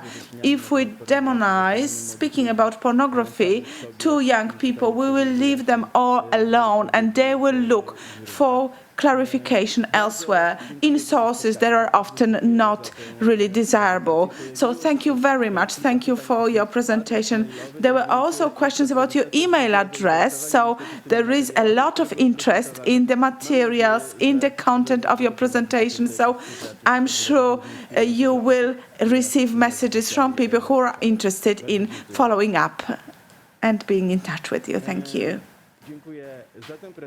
Thank you for the presentation, and now we will hear from our next speaker. We are still going to discuss the influence of the online world on young people's behavior, online and offline. So we will now hear about self-image, body image that young people build, influenced by the internet. We will also hear how these models from the internet translate into their behavior. this presentation will be made by Ewa Dziemidowicz, who is from Empowering Children Foundation, and she's an expert in safety of children online. She's also a psychotherapist, and she works in our clinic, Child Online. There, she discusses these matters while working with children and young people. In order to encourage you even more to listen to this presentation, although this is probably not necessary, I will just say that Eva will make the very first presentation of the results of our study on how social media impact on behaviors of young people when they present themselves online. You're more than welcome to listen to the presentation.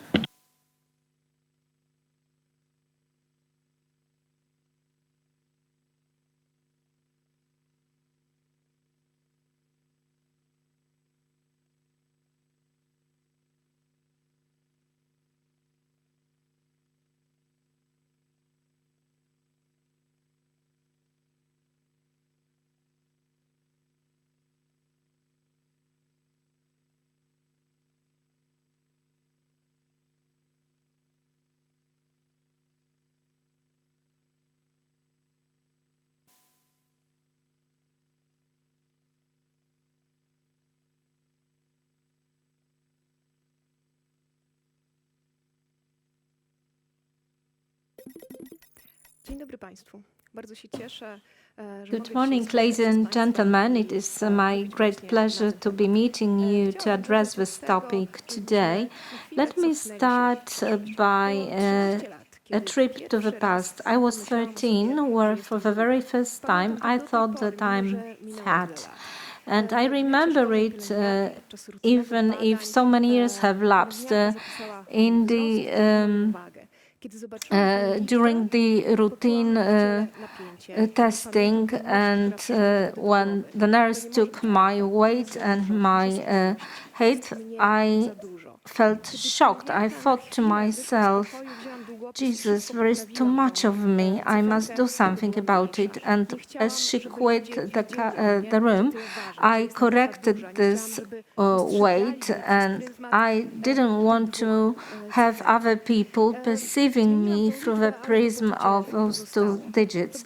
So I corrected this number, but this feeling, inconvenient feeling, stayed with me. Even without Facebook, without the internet, I was reading magazines, women's magazines, and from there I devoured knowledge about what to do when you're a plum. And I was 13, and I was just comparing myself against grown-up women who had improved images put into magazines. I knew what I should try to correct, or should be hiding something, and how to behave. I'm no longer such a girl. So many years have passed, but I encountered so many young people who feel that their body is enemy to them, that their bodies are inadequate, that would like to disappear and feel being of no value at all, because they don't look like the persons they follow in social media. So it impacts their self-esteem, their behavior, their courage of taking on challenges. So this is a crucially important topic, something that follows us all the way. This is what our world is like. The standards and norms that are absorbed by young people every day make them feel disappointed if they see something in the mirror that what they would like to have. So not being good enough, being disappointment is very much connected with what they see in the mirror and compare it to what they see in the media. They scroll, they surf through, and if a young person absorbs such models and cannot possibly meet those models with those standards that are imposed on us by mainstream, they may feel unhappy, they may feel down. A very short exposure to such materials will reduce one's self-esteem dramatically. And culture imposes on us certain ideals. They will change in time. They will depend on the location. The Western world promotes being very trim and slim. And in the past, this was not so, where more plump figure was found attractive, speaking about one's fertility and wealth. At present, being trim, being fit means success, achievement, productivity, being in control. If you are overweight or you are blamed on being lazy, not in control of your line, and the looks is associated with who people are. This is how young people see the world. And since this is like an ever-present topic in our encounters with young people, we decided to launch a dedicated campaign together with a community of researchers, Curiosity.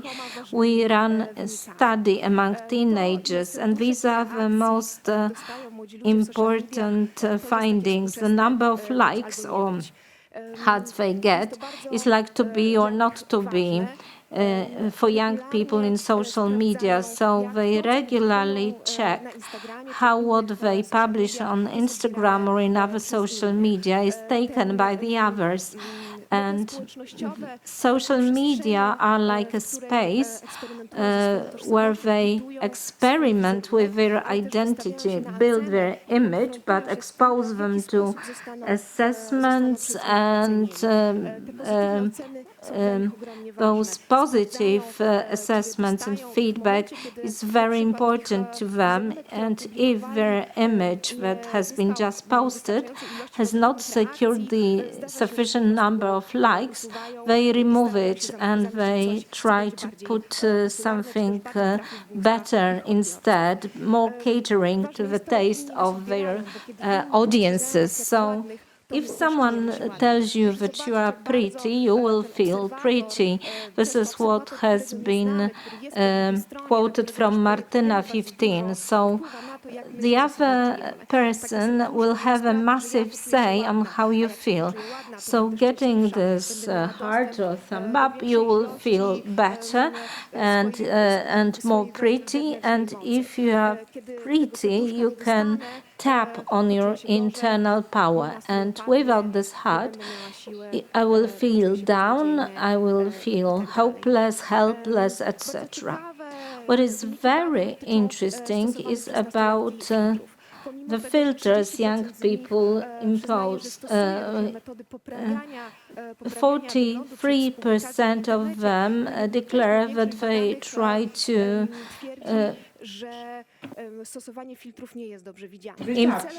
retouch their image before posting it online. So the point is to make a beautiful picture without retouching. Well, producing a number of takes and selecting the one that looks best. Dove Beauty Without Filter study has shown that girls will take 14 shots of themselves before they select the perfect one to be posted.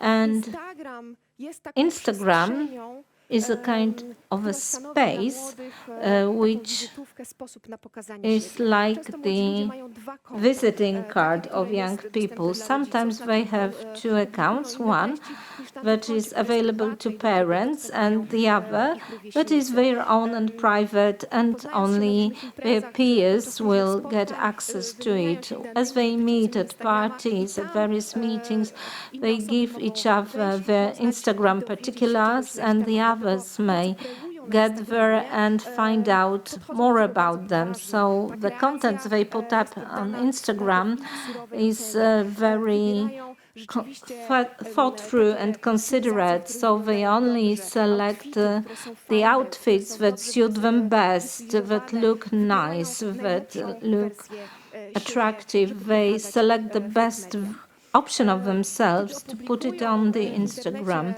and once they have posted any contents, they feel stress, they feel anxiety.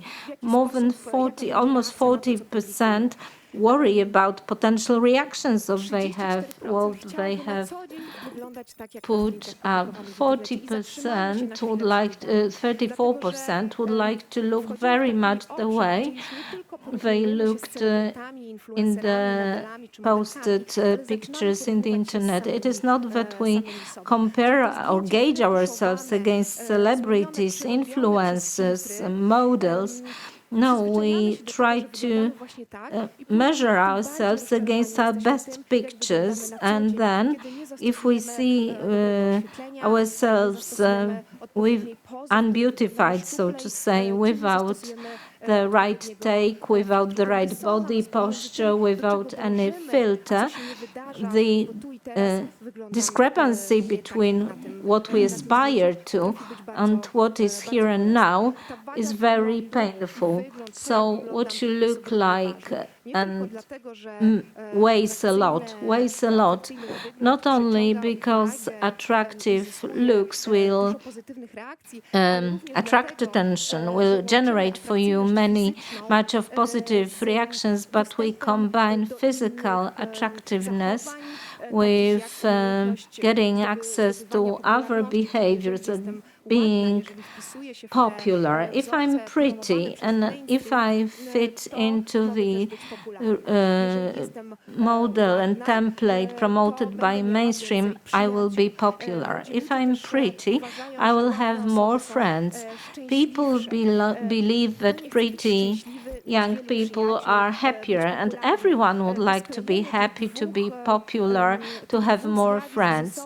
So putting together those two phenomena, physical attractiveness as determined by cultural standards, and everything that comes with it, like happiness, friends, being popular, is very dangerous. 24% of young people do believe that if they looked better, meaning fitting into the mold that the mainstream has created for them, their life, the quality of their life would be better. So being as I am, I cannot be happy, very happy. Being as I am, I won't have so many friends, because who would like to have an unattractive friend? I won't be happy. I won't be as happy as my friend who looks better, or I won't be as happy as the influencer whom I follow. And social media is a source of both pleasure and inspiration. Young girls do admit that they get a lot of knowledge about how to take care of their beauty and looks from the internet, and how to modify their looks, how to perform, how to expose their nails or eyelashes. So everything revolves about beauty and looks. Everything revolves around being attractive. And girls may, of course, be inspired by various styles from Pinterest, And once they have a look as if from interest, and this is the only situation where they feel happy, well, this should be a problematic situation for us to work on, because we cannot always afford to get an outfit as promoted. I would like to have lips as Kylie Jenner. This is the sentence that we saw in our survey. Obserwują w mediach społecznościowych, wpływają na to, jak czują się ze sobą, ale też wpływają na to, jak chcieliby wyglądać. A chcieliby wyglądać właśnie jak to, co widzą, czyli mieć powiększone usta czy zmieniony nos. Takie osoby są inspiracją, ale też wpływają na samopoczucie.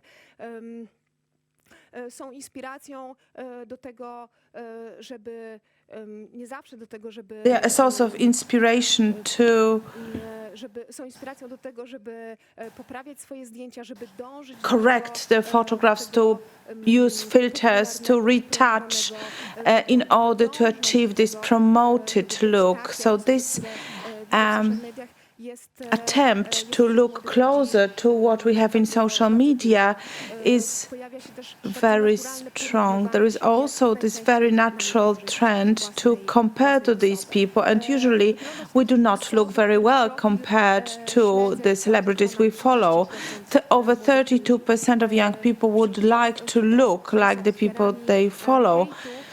Amongst people who are subject of hate speech due to their looks, we achieved the rate of 48%. So not only people are not happy with the way they look, and they aspire to look differently, and we feel detached from our own body. We are detached from who we are.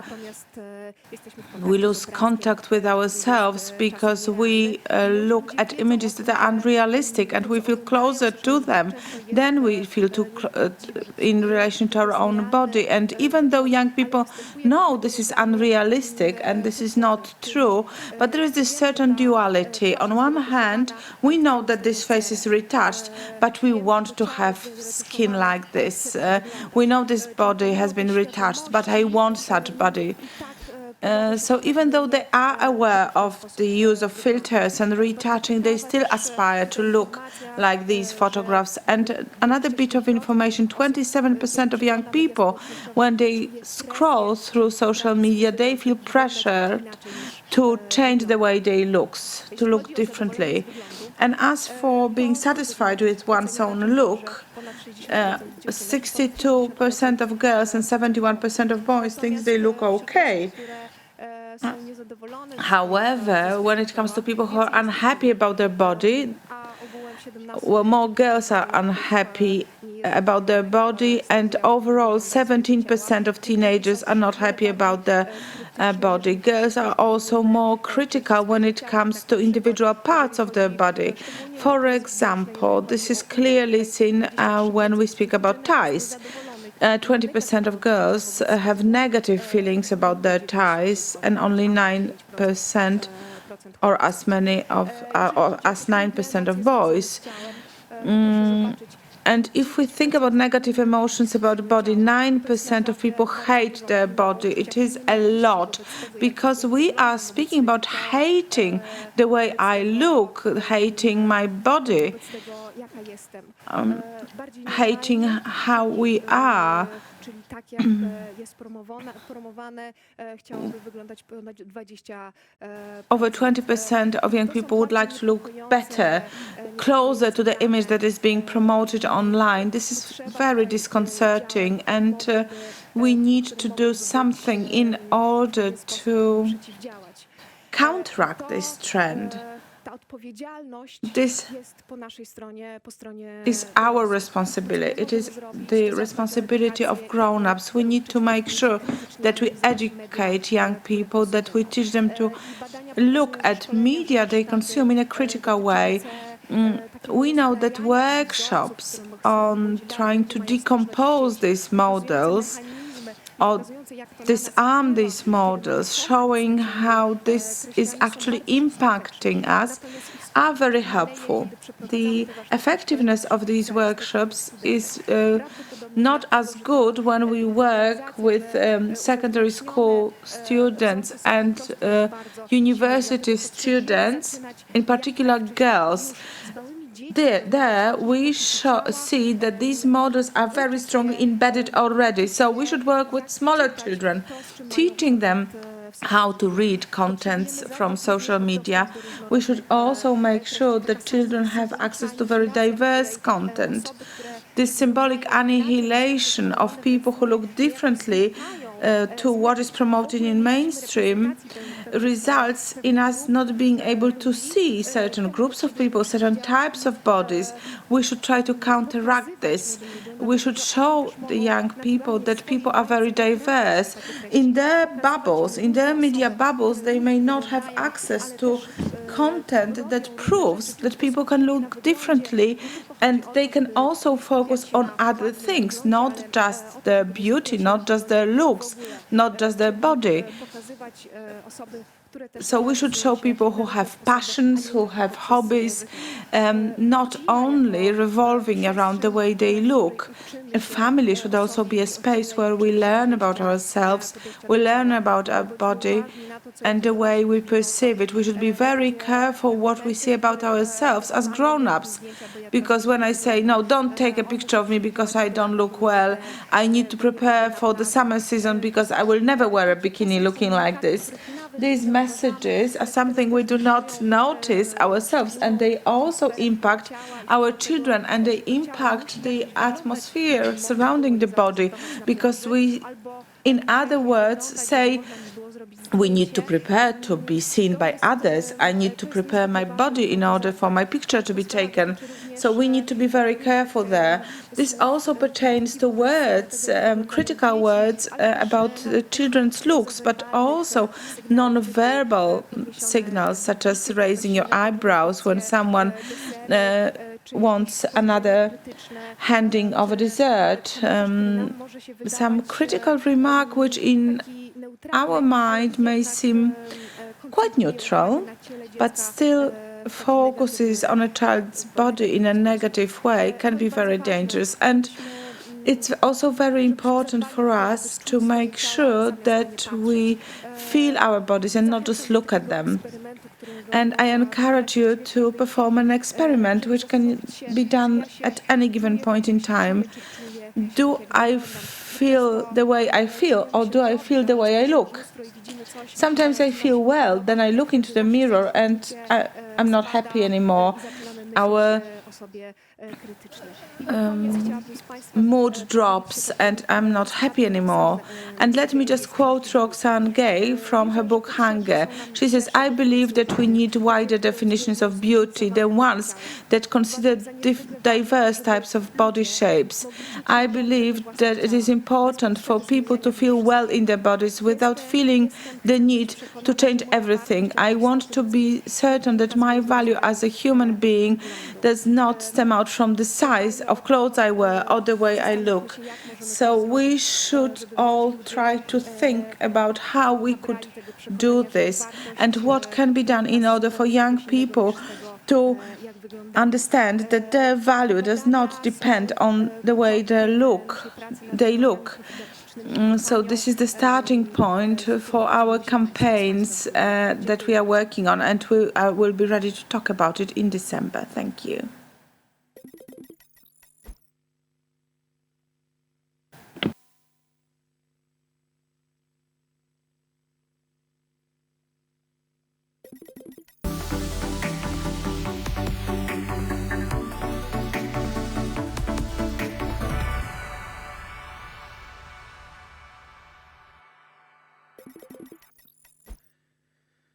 Zacytuję pana Zbigniewa, bardzo zaangażowana i ciekawa narracja prelegentki. Zdecydowanie się z tym zgadzam. Myślę, że wielu z państwa również. Bardzo ci dziękuję za tę prezentację.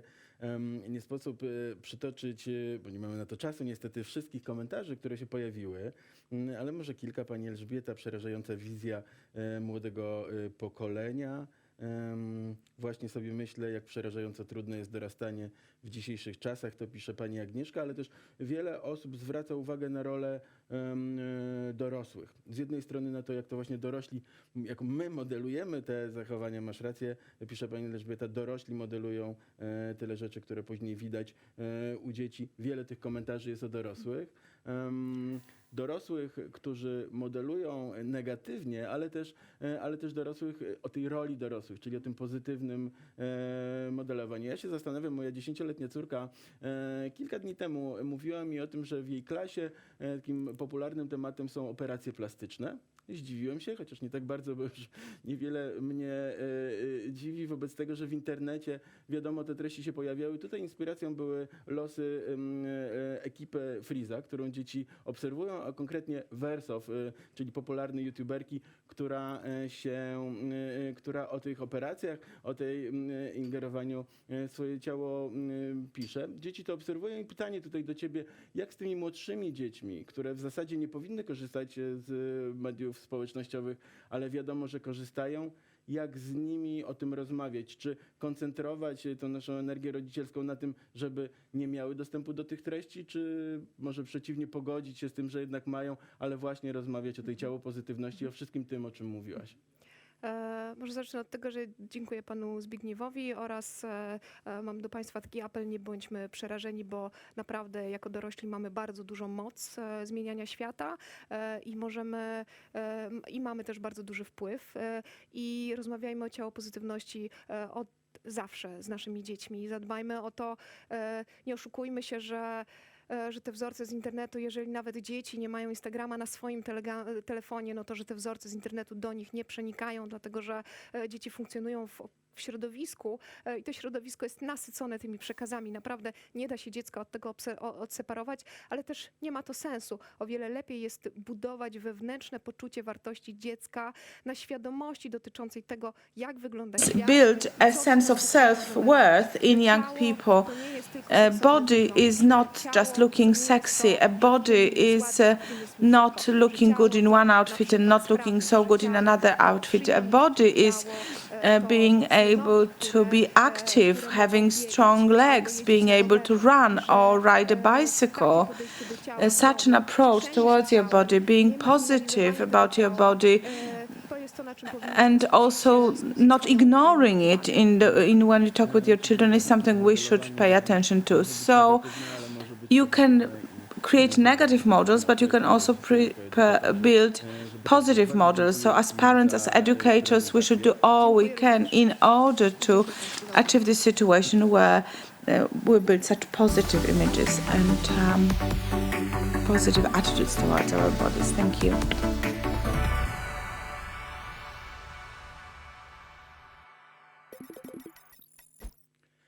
Proszę państwa, ladies and gentlemen, we will hear the third presentation in this session, a session that is about the topic of the way in which internet models, trends and content impacts behavior of children and young people, teenagers. Today we will speak about an issue often called sexting. So that is publishing or sending nude photos or erotic images. Martyna Różycka will speak about this topic, and she is the coordinator of Dyżurnet. Dyżurnet is a place where you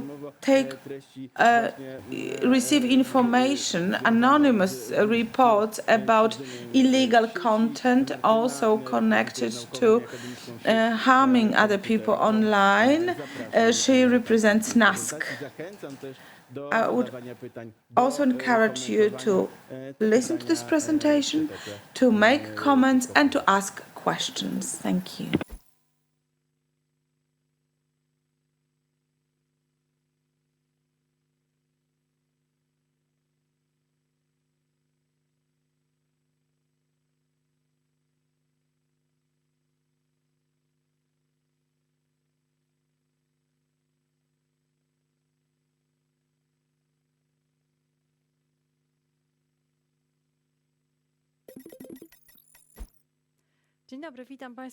Hello, good afternoon. Very warm welcome to you. As Łukasz introduced me, and you might have seen our presentations from dyżurnet.pl. In most recent past, as my excellent preceding speakers highlighted that extensively, in recent days and times we have seen skyrocketing growth of contents that are close to sexual abuse of teenagers underage, but this was generated by young people themselves by making such materials themselves, by taking photos.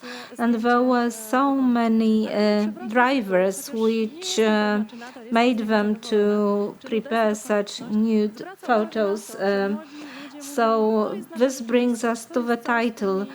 Are nude photos necessary? Are they a must? And young people say, well, this is part of our life, this is part of our reality, this is part of our relationship building. So this looks like a very difficult problem. So let's focus and look at the present day of a young person, of a teenager. In the opening lecture of our conference, we spoke about various behaviors that would be typical of young people when they are online.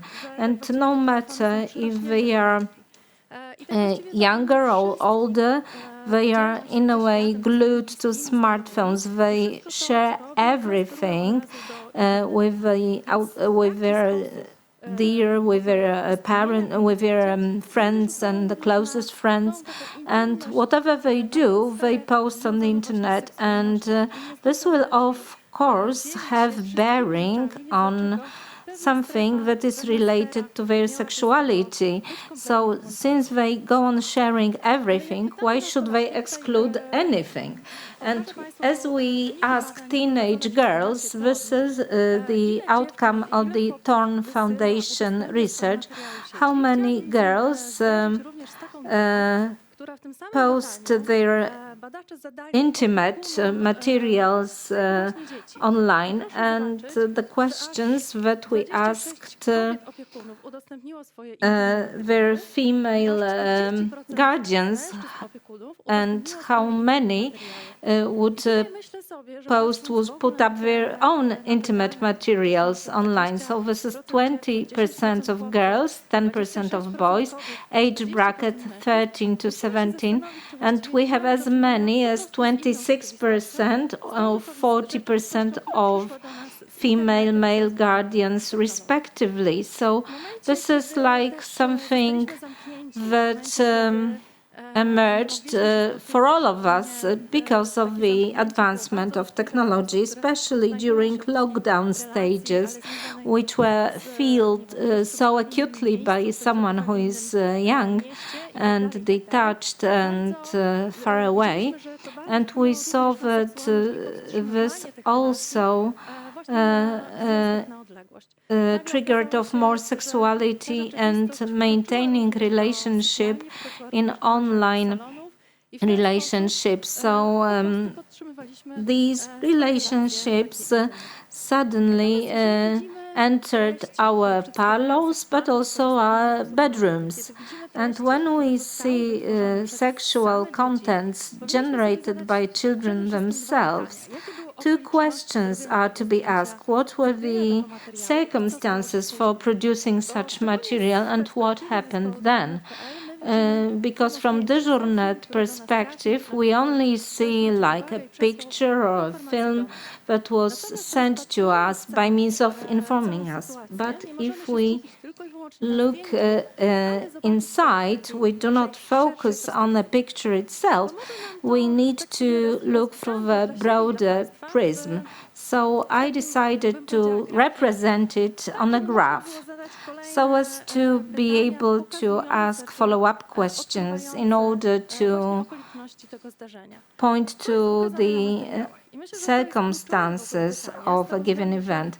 What can we see in materials? It sometimes does happen that we, as child guardians or grown-ups, have pictures that are quite brutal, on the verge of pornography, whereas they will rather be inclined to show like a bare shoulder or a bare shoulder blade. And so what we see should produce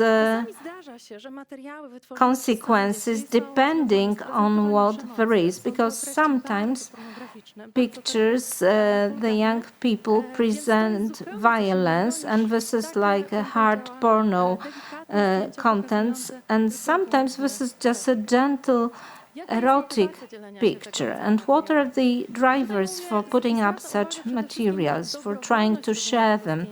Mind you, they are voluntarily taken. If someone was forced or blackmailed or manipulated to generate such material, this is a different story. But we cannot fall into a trap of potential voluntary attitude, because young people say, yes, this is what I really wanted. Actually, I wanted to do this. And when we ask more searching questions and we ask why they think that posting such materials online would be okay, it turns out that they were guided to do so because this is they perceive building relationships and they don't feel okay about taking such a picture. But since in their immediate environment, for instance, in their peer group, or if this is something that they see in media communication, will distort their imagination and will impact their behavior. So here we need to differentiate voluntary materials and those that have been pressed on a young person. Who is the recipient of such an material? Is it a partner of a kind? Is it a boyfriend, a girlfriend, or is it someone who is entirely unknown and who is meant to be just an anonymous recipient that will give some response to this material? But sometimes people pretend to be someone else, and the victim thinks that this is like an anonymous respondent, so not having any bearing on reality at hand. And would the recipient expect to be getting such material? There are various discussions, especially in couples. There is a practice that people agree to post such materials, and they fix the day, the hour, and young people and children also often say that they received such material by surprise. This was an entire surprise, and what they saw was just disgusting. And this was, if a kid appears in a popular service and is confronted with such images, this is extremely difficult situation, and it is hardly ever reported because children are scared of informing their parents or teachers about it. And now the question is whether these pictures are aimed at 10 years old or 15 years old or 20 years old. We used to have a campaign, My Name is Wojtek, I'm 10 years old, and this was the situation of a person disguising himself as a teenager. Now, pedophiles are often quite straightforward, and they say that, yes, I'm much older than you, and we, as adults, we think that we present some erotic or intimate pictures only to your partner in a relationship, whereas such pictures are also sent to friends among teenagers in order to show off. And it is very important to make sure that a teenager really knows all the threats that are entailed by the leakage of such pictures, where the whole world will suddenly turn its back on the person, where such a teenager will be ridiculed and threatened, also physically threatened. Education is so important in this context, sexual education as well as media education, so as to go on repeating to young children and to teenagers that the internet does not forget, and something removed out of context will mean something else. There are also certain risk factors that are very important in considering a situation at school when certain pictures leaked into the local network, and the question is whether we see a victim of sexual abuse or a victim of pathological environment, and for instance, pornography falsely perceived as this is the only way to make appearance in a group. And here we really need to educate that we are not only about what we look like, we are someone more. And I think that this is fairly easily to be corrected. Very little assertiveness when one doesn't permit oneself to listen to one's own intentions and intuitions about uploading material in the internet, and lack of any support from the families and friends. This is so important that the kids who know that they have committed some mistake or were exposed to some negative experience, they know that we are just round the corner, that we are for them, available to support them and to help them, stand by them. And so that they realize that there is like a digital footprint, that such pictures may start living their own life, circulated, shared, uploaded.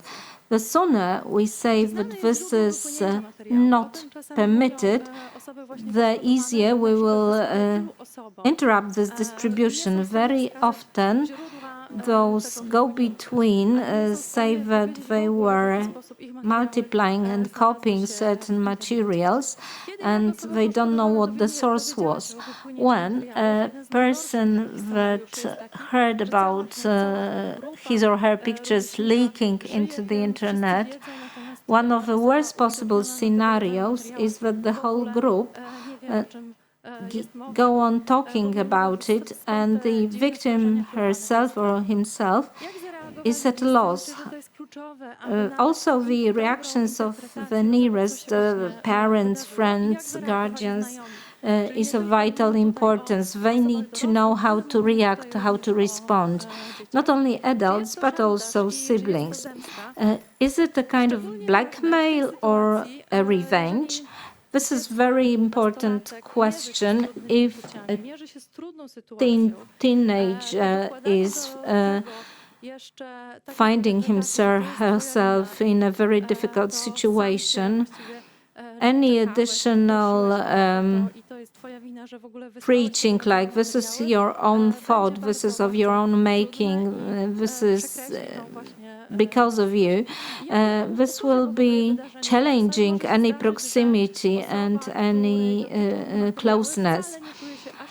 And sometimes it is so that the person who is there on the picture doesn't feel bad with it, and we may feel quite bad. Were personal data somehow connected with a picture posted, this might possibly lead to to extremely difficult and dangerous situations. And we should either give a phone number of a person or simply try to remove any additional information so that this person is not easily reached. And what does the victim need? Because sometimes they say, we want to remove these materials from the internet, and perhaps someone will say, yes, I'm near to you, I'm with you, and we will go through it together. Who is guilty of any leakages? That's a very interesting graph. If we think that the portion of guilt of a victim is shown in yellow, blue shows the guilt of a distributor or redistributor, and gray is like a mutual guilt gravitating towards the victim, and orange is again shared guilt but gravitating more towards those distributing such materials. And here you see that there is a very massive pressure on the victim. Victim is seen as a guilty culprit, and we see that without the complicity of the victim, there would be no problem. And when such materials are leaked into the internet, I just hope that those copying and multiplying will be found equally guilty and equally to blame. Mind you, we witness a whole of the revolution in terms of behavior, in terms of sexuality, and the question is whether such young people really understand what they are doing, whether they are doing it fully consciously or whether they just follow the trend. So sexual education and media competence literacy education would be a great help to diagnose the situation of individual young people. I hope that our children will know how to ask for help as they are lost and are nude pictures necessity. I hope that Łukasz will join me in a moment and relate to me all the feedback that you are giving. Thank you.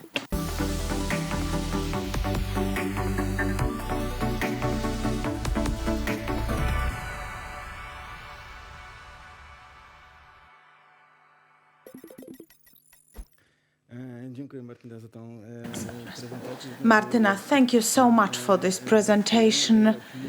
And my opinion is very positive, but also let me quote some of our participants. Marta says, this has been a super presentation. Agnieszka says a lot of very valuable information. This is a very well-prepared presentation. Thank you so much. It is an important topic. It's important to learn more about this, to know what we can do. And we heard from people who do not share your enthusiasm when it comes to the introduction of sexual education being so simple. They are afraid this will not happen so easily. We are over the time. I wanted to ask you a question and give you an opportunity for you to have a word of comment. When we speak about sexual education, we do not speak about the level, but some of these aspects have to be handled in education. So I'm not promoting any particular curriculum or any solutions. This is something of public debate, for the public debate, and at the end it is important to ensure that children are safe. And I think it will be easier to convince people to introduce such subjects. We have a certain delay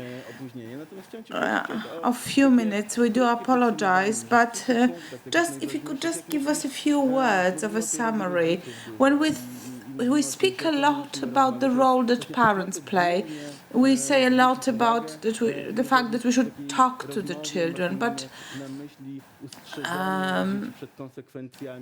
we want to protect children from the consequences of publishing photographs that are sexual.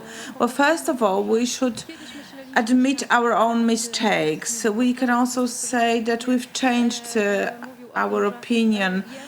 Professor Pożarski said that he changed his interpretation. Mr. Orliński also said that 10 years ago he thought differently. So we should be able to admit this to the children. Everyone has a right to make mistakes, and we have to be able to admit it. And this is just one thing that may prove to be very valuable. That has been very important. Thank you. Thank you all for taking part in this session. I would like to thank all our speakers, and I do apologize for modifying our agenda. We will meet in 5 minutes to start the next session.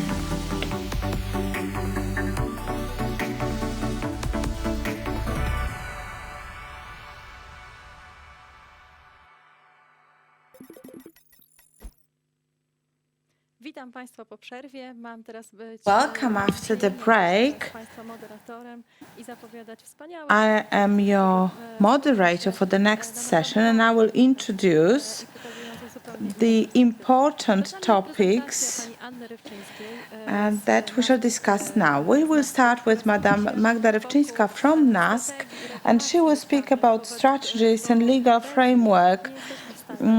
Without policies, we are not able to do much. On one hand, ourselves as educators, teachers, we can listen to the children, speak to one another, but without a framework, without strategies and policies, we're not able to do much. This is why I believe it will be important for you to hear the next presentation.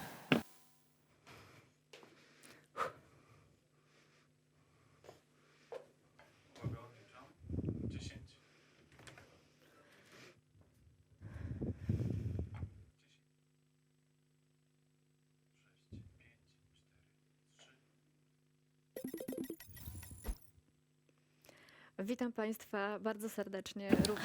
Welcome. This afternoon, Martyna introduced my presentation, and some of you might hope that I will present a very in-depth analysis of the legal framework, but we only have 20 minutes, so I want to encourage you to discuss about children's rights in the digital world, and the responsibility of grown-ups. So a child's perspective. We should be curious about it. We have to be curious about it, and we have to follow our heart, but also our mind. Following our heart means that we want the world of good for our children, but we should also follow our reason, our mind, because children will shape our future. And when we speak about future, we should always remember about the digital revolution that is currently underway. So children's rights are very important from the point of view of children's perspective.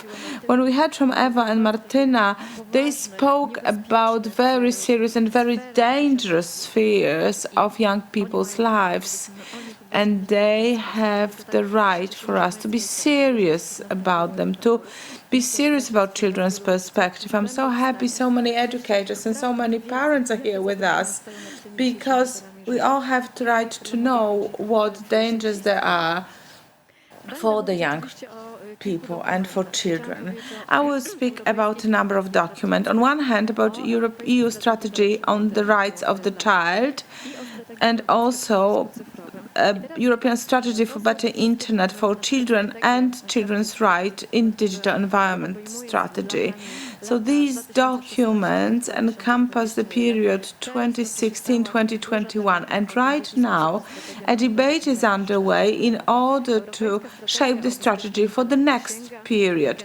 The strategy for better internet has a history of over a dozen years, and what we spoke of 10 years ago is no longer relevant sometimes. So we need to discuss it, we need to process it, because 8, 9, 10 years is really a different era in the world of internet. So we are currently embarking on a debate about the future shape of these strategies.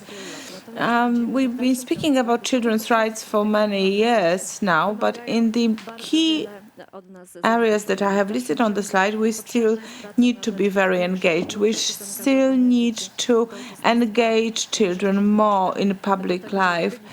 We should ask their opinion. We should take them into consideration when making decisions. We need to be very inclusive, give children equal rights in social and economic aspects. And what children find most painful and stressful are threats of harm, violence, bullying, and do not see a reaction from a grown-up world into the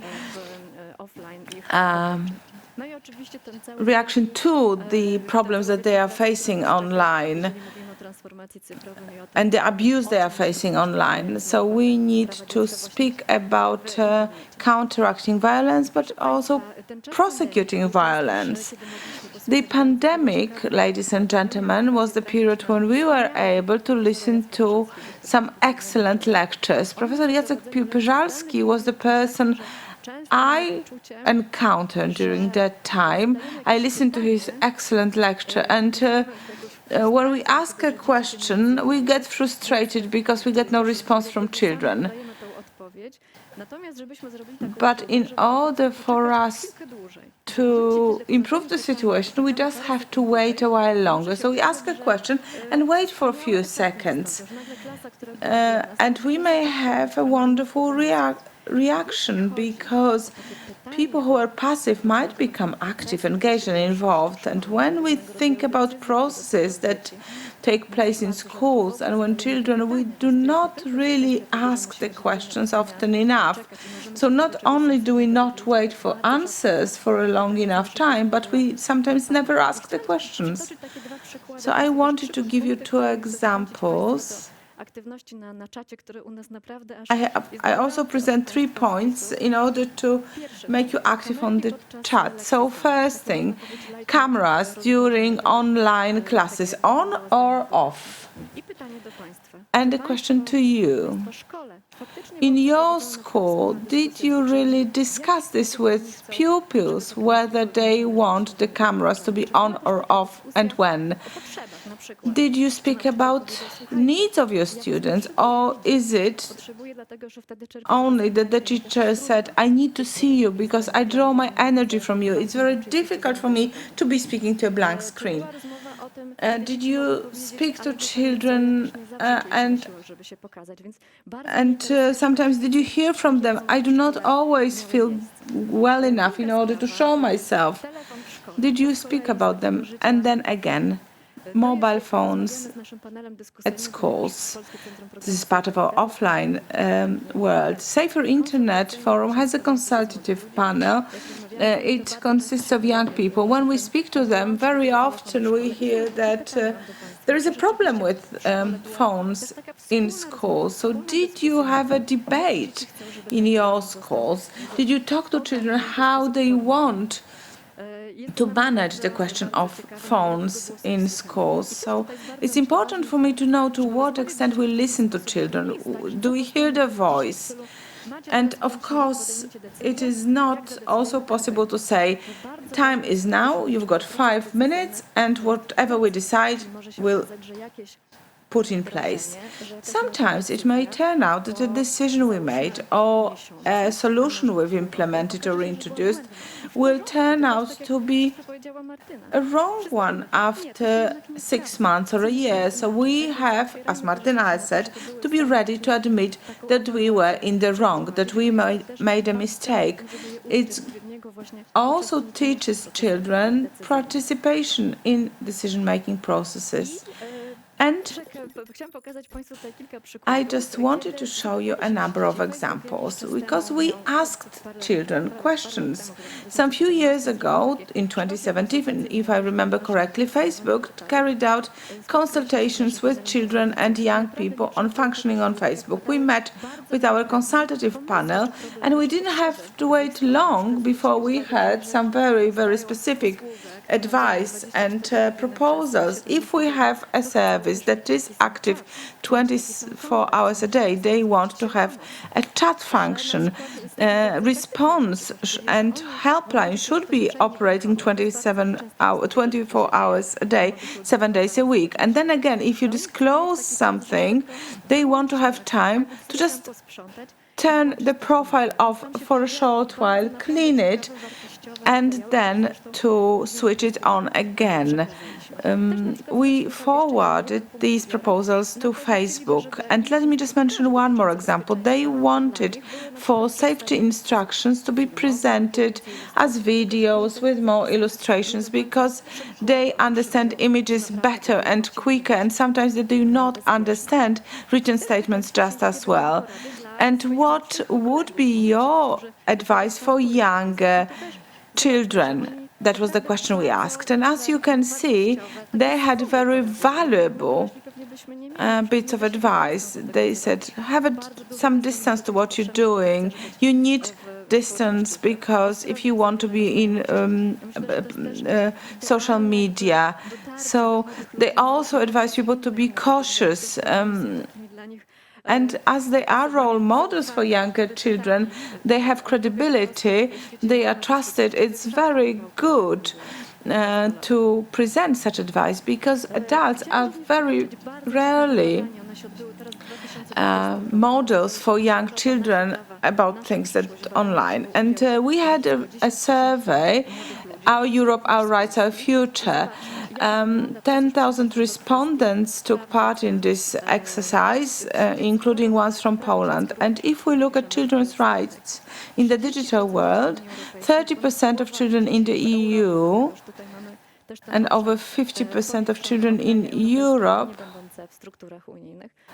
because we studied some non-member states, and over half of children that are disabled come from migrant or ethnic minority background, they felt some form of discrimination. We will hear about girls and the abuse that they face on the internet and discrimination they face during a later presentation.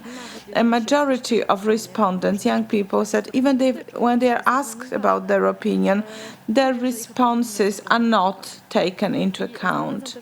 I also found a very interesting bit of information most ideas, plans, and problems are being presented by children when they are 8 or 9, and older children are less inclined to so freely inform us about their preferences. Indeed, as we go older, we become less open, but I think it also comes from experience. Children see that their comments, their suggestions were all in vain, and nobody reacted, nobody did anything about it. And there is also a question of poverty.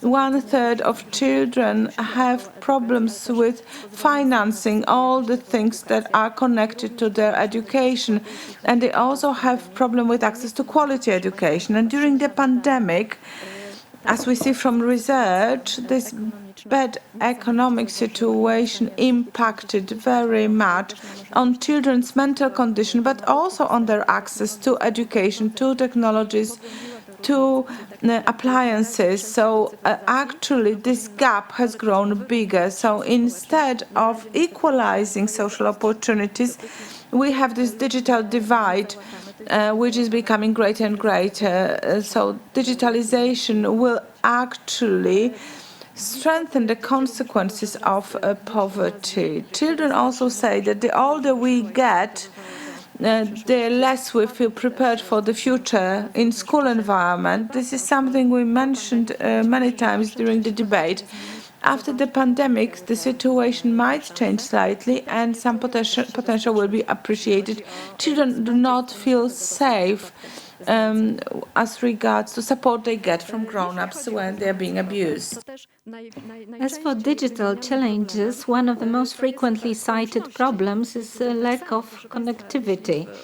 And in Romania, 1/3 of children could not benefit from distance learning because of lack of connectivity, which shows you the scale of a problem. The positive news is that almost 90%, 80% declare that their parents see their rights, appreciate their rights, want to mainstream them in the decision-making process, whereas among teachers it would be 61%. And as for the society at large, only 25% of children say that the outside world would like to implement their rights for good. A very curious, very interesting and beneficial initiative of the Council of Europe is the Friendly Children's Strategy to speak to children about their rights in a digital environment and in digital world. And this is crucially important given that it is extremely difficult to navigate children across various legal documents, and the whole leaflet to be distributed among children contains 5 bullets. Children change from the first to the 18th year of age, so you have different rights as you mature and grow up. Children should not be treated any different without legitimate reason. So children with disabilities should be treated on a par unless, for instance, they have impaired motion and need a different entrance. Children must feel that one is listening to them and that they are taken seriously.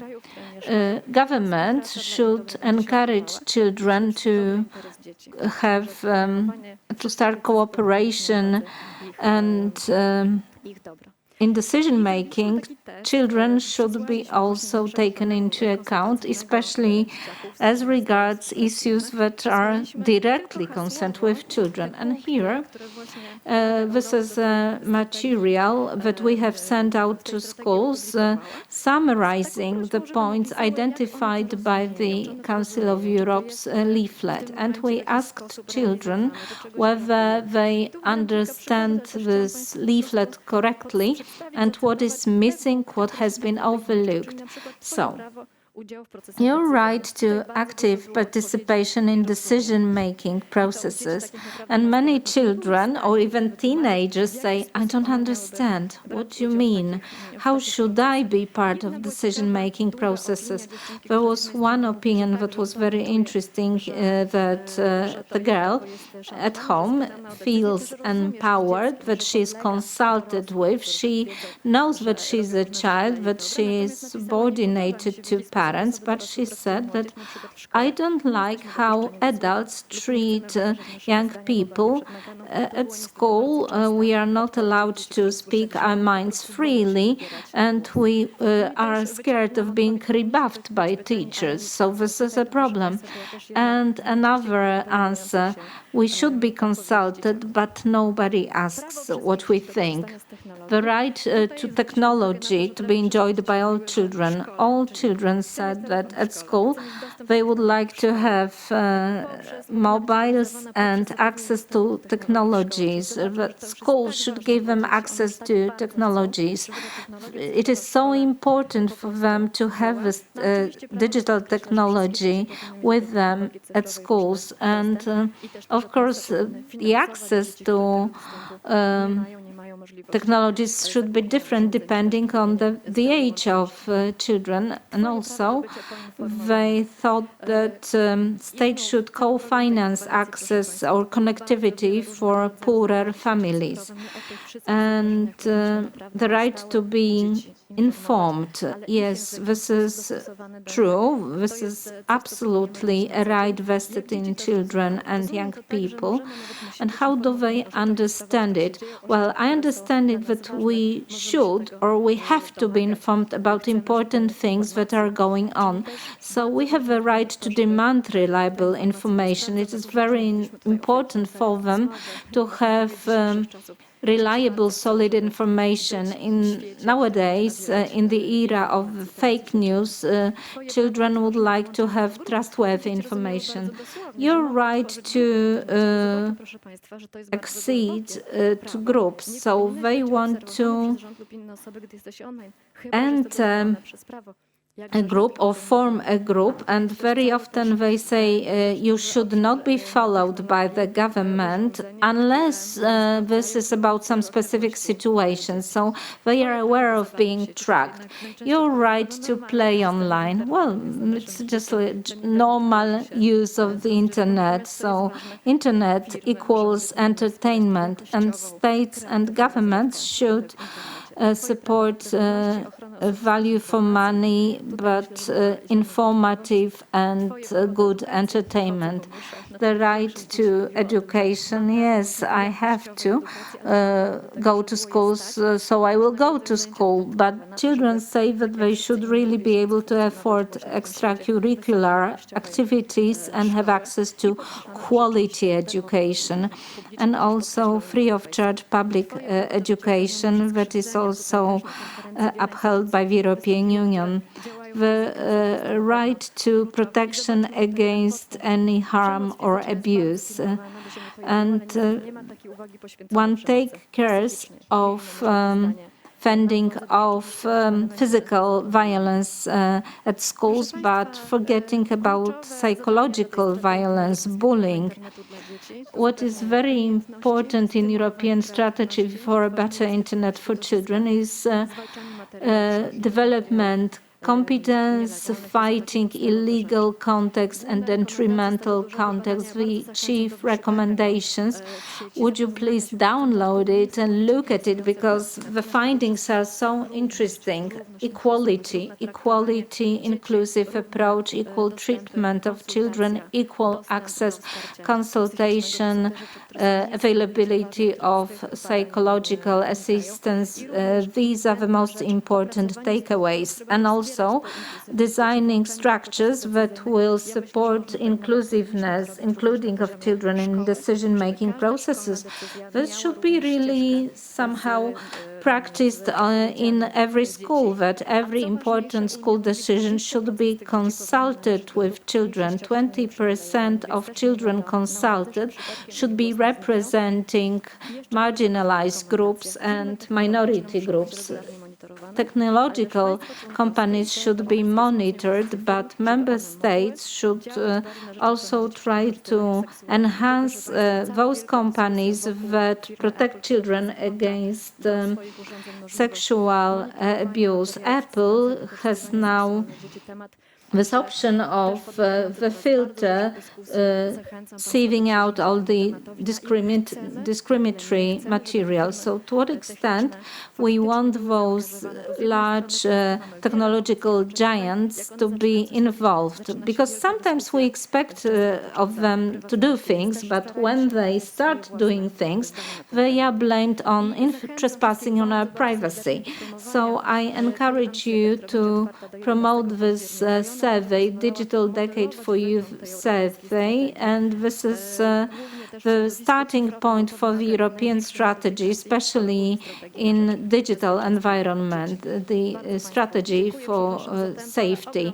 I'm sorry for talking so much and so fast, but I had a number of issues to squeeze into 20 minutes slot.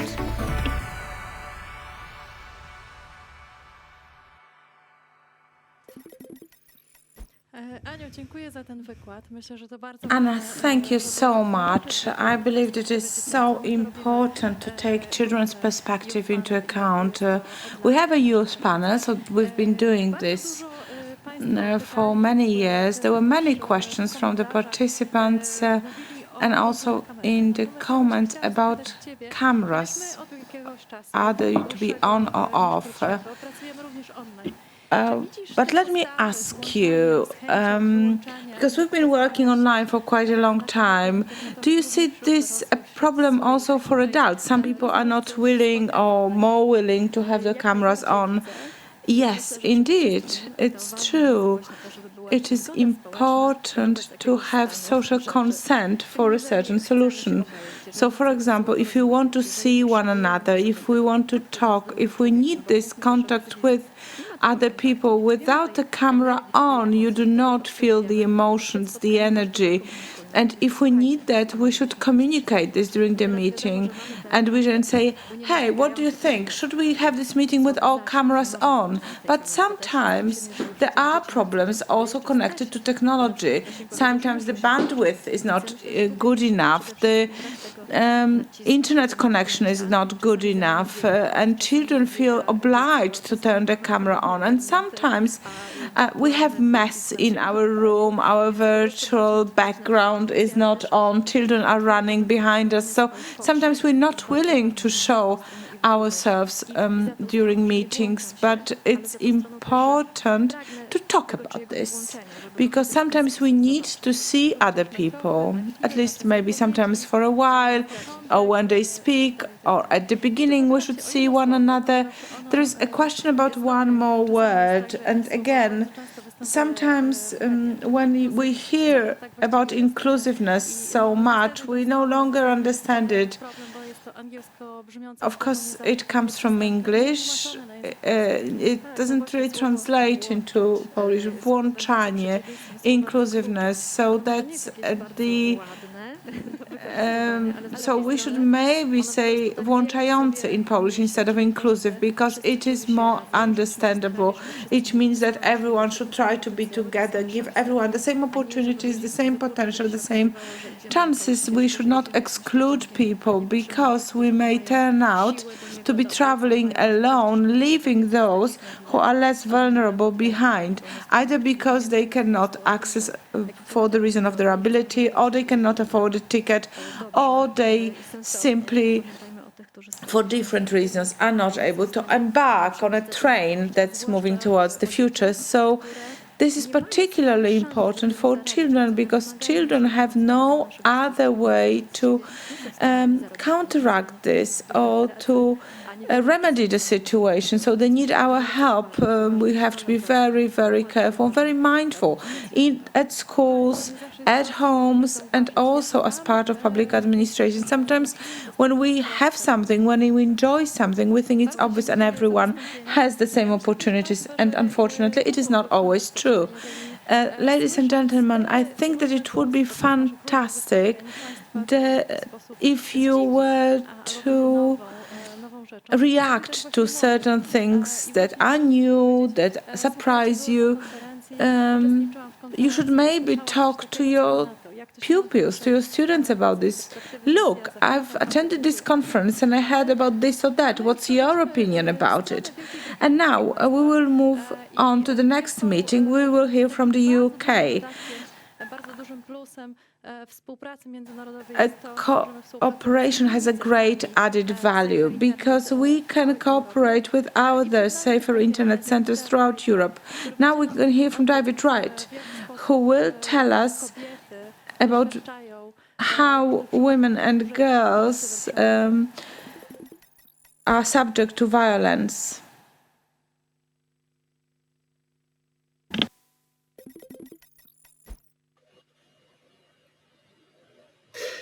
Good afternoon, everybody. Thank you ever so much for the introduction and also the invitation to come and to contribute to again to this wonderful conference. It's been my pleasure to have presented in years gone by as well. Clearly, we're in a virtual context too. So I extend my pleasure and my privilege to be able to come along and share this particular session with you. So as was said, I'm David Wright.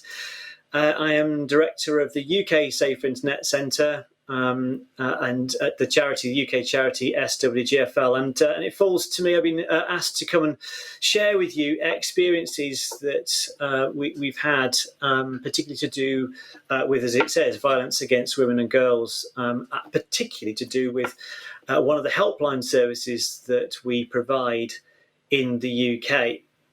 Before I just start off on that, like I say, just an introduction. I'm David Wright. I'm director of the UK Safe Internet Centre, and the UK Safe Internet Centre is obviously one of the 31 European Safe Internet Centres, and it is with great pride that we're part of the InSafe network and have been since 2011. That there's a lot of pride in that, and it's a pleasure to be able to come and contribute and share our experiences across the network. But by way of sort of introduction, further introduction to the sorts of work that we do, not just in terms of working with industry. So we're an NGO in the UK. So we work with a lot of industry tech platforms, and this information I'm going to share is all part of that activity too. Also working directly with children and supporting victims. So we actually operate a number of helplines, which I'm going to talk about in a moment, as well as going out and running sessions directly with children, with adults, with parents, with staff, and others, and obviously extending into government. As well. Because the conference is also supported by the ITU, we've done a lot of work too, contributed a lot to the child online protection guidelines, particularly that the ITU published the updated guidelines in June of last year. So again, there's a lot of overlap here too. So I extend that thanks to ITU to support this particular conference as well, and equally programs too, so educational programs. So our charity, we have a vision that everyone should benefit from technology free from harm, and so there's a number of educational programs that we also operate too. But I mentioned helplines there, and we actually operate 3 helplines. So the first one that is now just over 10 years old in the UK, we support the children's workforce. So those working with children, so predominantly that's schools, but also law enforcement, health, social care as well. And so what we see with many child protection, and I'm sure many of you will see this too, with child protection cases, almost always now there's a digital dimension to them, there's a digital inference, and so that helpline works to take the digital out of the safeguarding instance, the child protection instance that they have. More recently, in December 2019, we operate the UK's Report Harmful Content platform. So this is, the realisation of some 7 years worth of work, and the realisation that content doesn't have to be illegal for it still to be harmful. And so, as is more recently been coined, lawful but awful content. That might not translate, I appreciate, but content that is legal but still harmful. And so the classification and helping victims of legal but harmful content to get some form of redress into what is, if they've reported content but it's not been taken down, or they've got a question about that, to be able to then provide them with some further support, indeed representation in half the cases to get content removed. But the primary purpose I want to come and talk to you about here is indeed the revenge porn helpline. We've operated the revenge porn helpline in the UK, and we do that on behalf of the UK Home Office. This was first established in April 2015, so we've been operating it now for just over 6 years. And it was set up to coincide with new legislation that was introduced in the UK as part of the Criminal Justice Act that made it an offence to post intimate images without consent. So this is known by a whole series of different things, and so it's just worthwhile highlighting who we do support, who the particular helpline supports. So it's set up to support adults who are victims of non-consensual intimate image abuse. For example, in Australia, it's known as image-based abuse. We have the helpline is called the Revenge Porn Helpline, which is a bit of a problem for us because in many cases the issues are not revenge, and it's not really victims don't recognise it as porn, and so non-consensual intimate image abuse is a much more accurate description about the victims that we support in this particular case. More recently, with enhancements to the law, we support those who have all had their intimate images threatened to be shared. So the offence here is the threatening or the sharing of intimate images without consent. And by virtue, these are adults, and so I'm going to focus here and probably deviate a little from the conference because I'm focusing essentially on women as victims rather than necessarily girls as victims, but obviously the same thing translates. And more recently as well, sextortion victims too, but I'll come back to that in a little bit. So what do we see? What do we see on the helpline? We see clearly intimate images being shared. Now that's often, if I may, for a moment, just typically generalise about this. We see images shared within a relationship. There'll be lots of similarities that you just heard, for example, from Anna.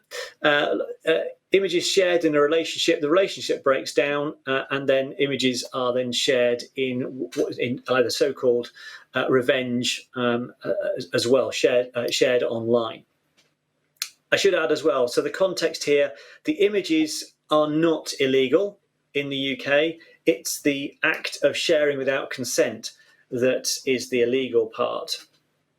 What we're also finding too is that these images are actually being collected or indeed requested. So this is where we sort of get into the third bullet there around sextortion. So we've seen a dramatic rise during the last year and a half and COVID-19 restrictions, as many people, both men and women, turn to the internet to maintain some form of a relationship. Now we've seen a dramatic rise in sextortion, and I know that's the case across all of the European safer internet centres. We've seen that particular activity. It is no different from an adult perspective either. So mentioning collectors, those people actually setting out to collect these sorts of images from across the internet, searching them out. And the bottom point there, one around deepfakes too. So we've very much seen a rise. So to cause embarrassment, we've seen people actually take someone's image and post it onto a pornographic image, reportedly then to be somebody or the victim in this particular case. To cause, perhaps after relationship breakdown, not to cause direct physical harm, but to cause them very much emotional harm. So we have seen, a change more recently, actually in May this year, to extend the law within the UK to make it an offence to threaten to post someone's intimate image.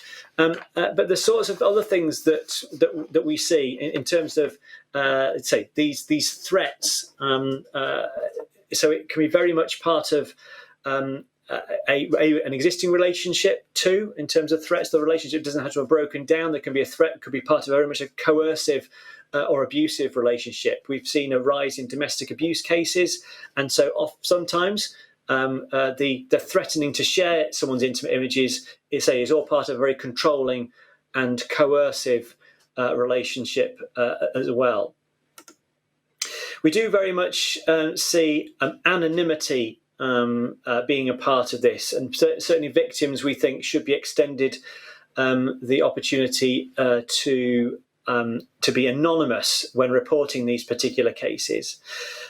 We do see when you do report these to law enforcement within the UK, there's mixed responses, and we do see a lot of what is we would label victim blaming. So well, why did you take the image in the first place? Which is not hugely helpful if someone's threatening to post your intimate images. And so that is another thing that we want to see.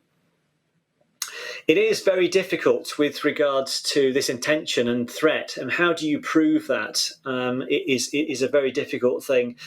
Again, as part of perhaps a coercive relationship. If it's verbalized, there's no necessary record. So removing this intention to cause distress, which makes it quite difficult to prove, particularly prove a case.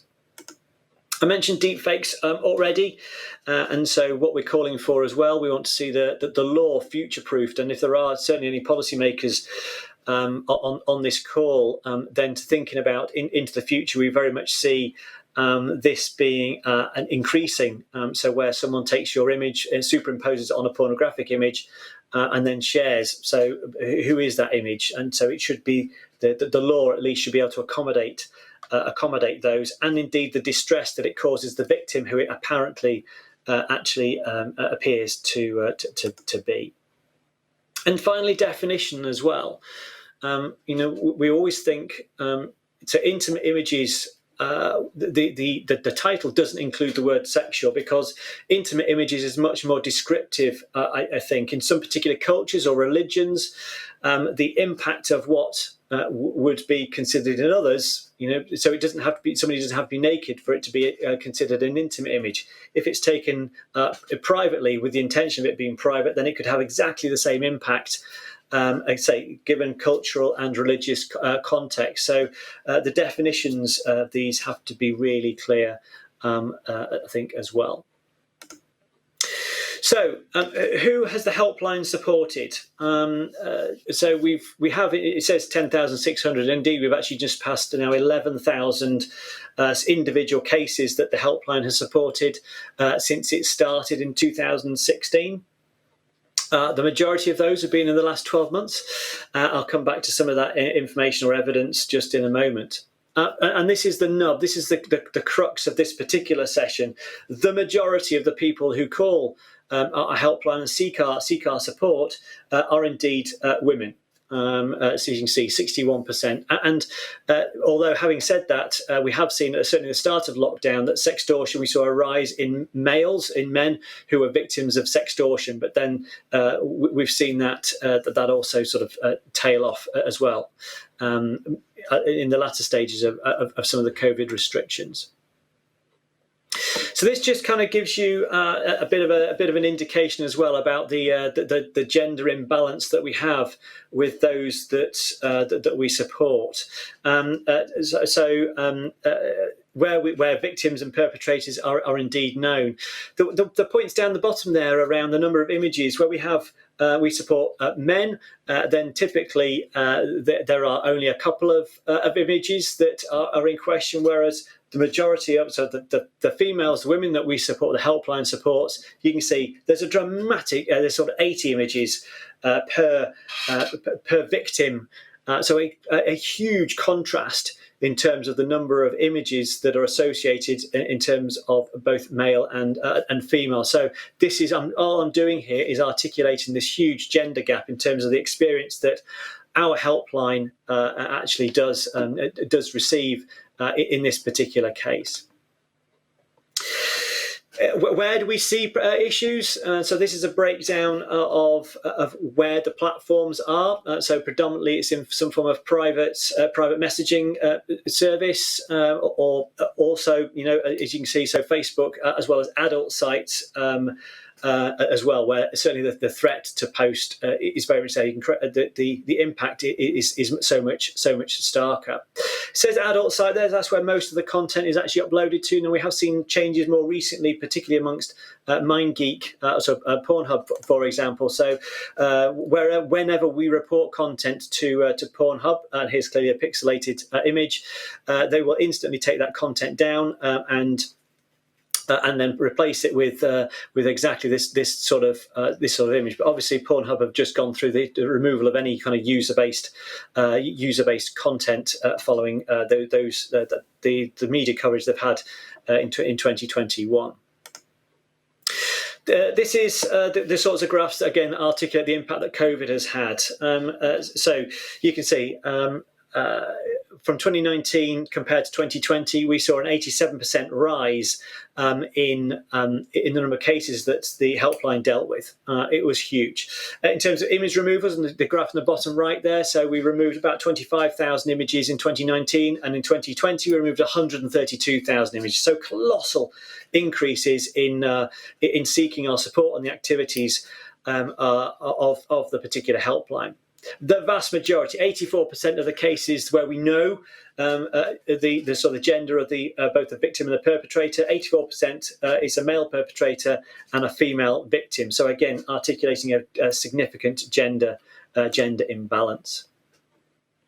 And this is the graph that highlights the impact that COVID has had on us. So this is the monthly caseload that the helpline has dealt with since going back to 2015. You can see a general increase up until March and April last year. So the red line was the projected calls that we had. The blue line was the actual calls and caseload that we had. So they're typically of doubling, and it shows no sign still of abating entirely to 2021. 2021 cases have already exceeded that of 2020. So dramatic impact that COVID has had, and we just see the aggravated circumstances that lockdown has brought on the particular cases of non-consensual intimate image abuse. We've had some notable cases too. And so this one, which actually is going on at the moment, this individual is due to be sentenced. He's being found guilty. So this individual that the helpline was very much involved with has had more prosecutions served on him as than any other individual that the National Crime Agency in the UK has ever brought to prosecution before. So it is prolific in terms of the extent to which these sorts of individuals coerced and blackmailed particularly women in terms of sharing intimate images, both girls and women as well. We've seen the rise of subscriber-based platforms like OnlyFans of having an impact in this particular arena too. So that was worthy of mention. And just as I draw to a close, the positive aspects. So we've been involved since 2018 of a pilot with Facebook. So Facebook have got a mechanism that will allow potential victims, or victims who have had their images threatened to be shared, to go and hash their images, such that will then prevent those images from being uploaded onto Facebook, which is giving a huge empowerment to those particular victims. You can read some of those testimonies from those sorts of people and the victims indeed that we support. So there we have it, everybody. Just a real snapshot of the revenge porn helpline and some of the experiences that we've been able to that we've received and we'll be able to share with you. Details, further information about the revenge porn helpline and contact details indeed are there. And with that, I can now pass back on to the next. I hope that's been helpful. Thank you very much.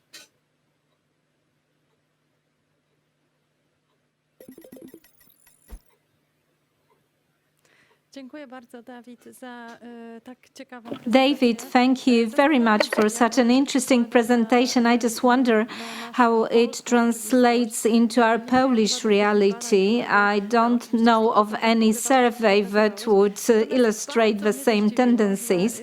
But what I found shocking was this gender gap, like 1 to 80. So this is gigantic imbalance, gigantic chasm. Could you please explain, is it not so that men find it difficult to seek assistance, to ask for support, to admit that they are victims of some leakages of intimate images? So yes, it's a great question, and like I kind of mentioned at the start of lockdown in the summer of last year, we very much did see a rise of males contacting us or contacting the helpline because of extortion, and we have that. We have seen through work with the National Crime Agency in the UK that's very much associated with organised crime, I think. So where they've actually targeted men, particularly men, in that case. In terms of, it's great that we were able to help support them in those cases. As to what drives, whether it's men or whether it's women to contact the helpline, that's a very difficult question for me to respond to, because we want to support anybody, or certainly any victims that are victims of this particular crime. The impact is enormous. So 38% of the cases have some form of associated mental health issues, and 4% have some form of suicidal ideation. So the impact is enormous on people's lives.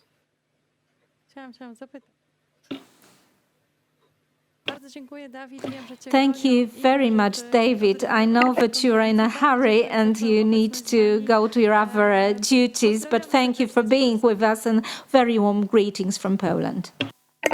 Thank you very much.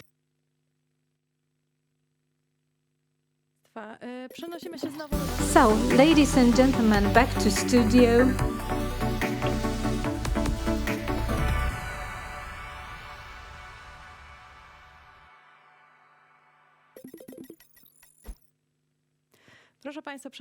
Ladies and gentlemen, we are back to our studio. We are leaving the United Kingdom. This is possible due to technology. And let us now move in the direction of a survey that will be very curious for you, because we speak at length about teachers being the supporters of values, of education, of upbringing, all the positive things. The Orange Foundation, our long-standing partner, asked you what you need in order to uphold values, in order to be assisted. So we have Bartłomiej Kuczyński with us from the foundation. Over to you.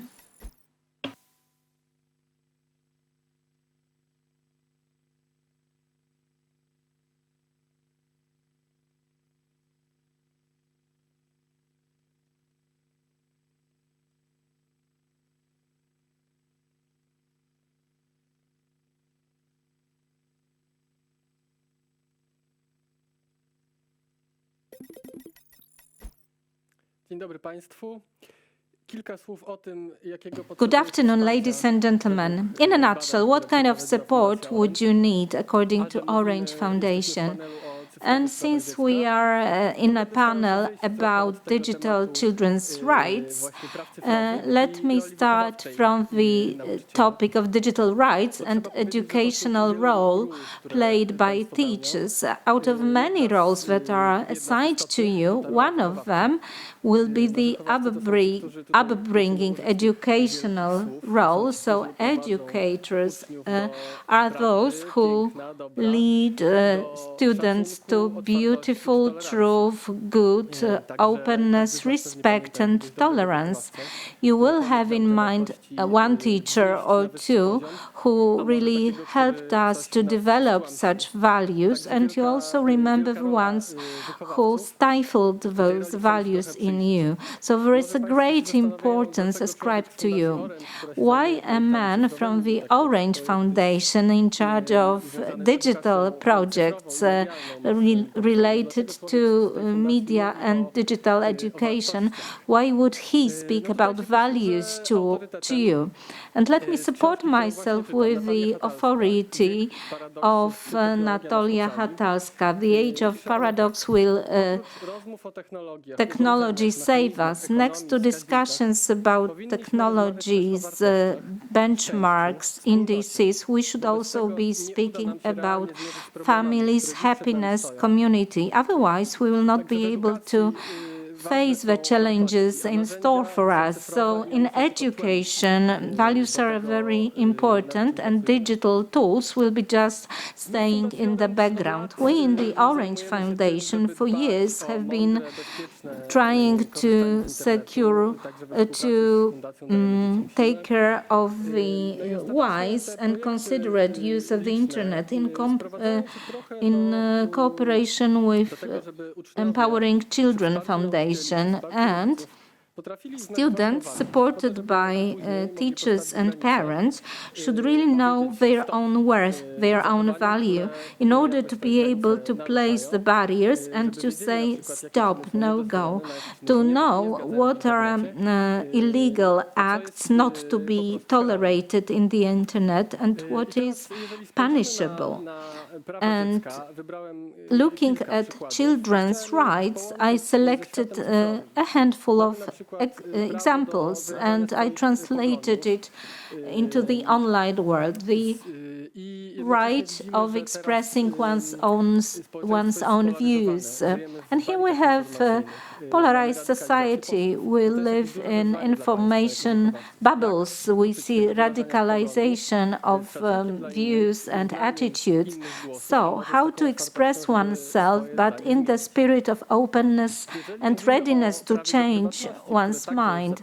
Speaking about the right to privacy, which is also enshrined in the Children's Rights Convention, or Convention of the Rights of a Child, how should we speak about privacy while we have eavesdropping technologies like teddy bears with hidden cameras, smart watches which directly serve us to track a child and to eavesdrop on a child, to bug a child. And this is a very crucial question now, how difficult it is for you as educators to handle this topic. And another right that was described by Janusz Korczak in his seminal work of 1922, How to Love a Child, the right to being authentic, the right to being simply authentic, not to be evaluated, not to be assessed, not to be assessed through the prism of overinflated expectations. And at the same time, we are witnessing the creation of someone's image, sometimes in support of professionals. And we have children who falsify their date of birth in order to access certain data. Another difficulty that I would like to highlight to you in order to illustrate that the role of educator in a digital world is difficult and requires in-depth reflection. in the Orange Foundation, we looked at teachers. Our proposition was that a teacher is an individual to whom various roles have been ascribed to be reconciled in everyday world. So we wanted to have an informed, mindful insight into the community of teachers in Poland. We also had a survey. The survey was the starting point for a report between passion and profession, report on the status of teachers in Poland 2021, written by Anna Buchner, Katarzyna Ferenic, and Maria Wierzbicka. The methodology, the underlying premises were that we had 1,446 online surveys targeting teachers, students and parents, and we have qualitative studies, that is interviews, individual interviews with teachers, headmasters, students and parents. What were the main conclusions that we made? Our proposition that teachers take on various roles simultaneously was confirmed. So, on the one hand, the teacher is to impart knowledge. On the other hand, is to be a leader, developing soft competencies, soft skills. Then he or she is an educator who leads students into the world of values. And finally, partner in education and upbringing, a partner to parents. One of the conclusions we have drawn is that teachers think they are not duly supported when they resolve behavior problems. And this is certainly difficulty for them, as well as low prestige of their profession, too numerous classes, remote distant learning. But the fact that they are not supported when they try to resolve educational problems, this was of particular interest to us. And this is universally experienced. 45% students say that in their classes there is at least one student pupil who would be so problematic that teachers would not cope with them.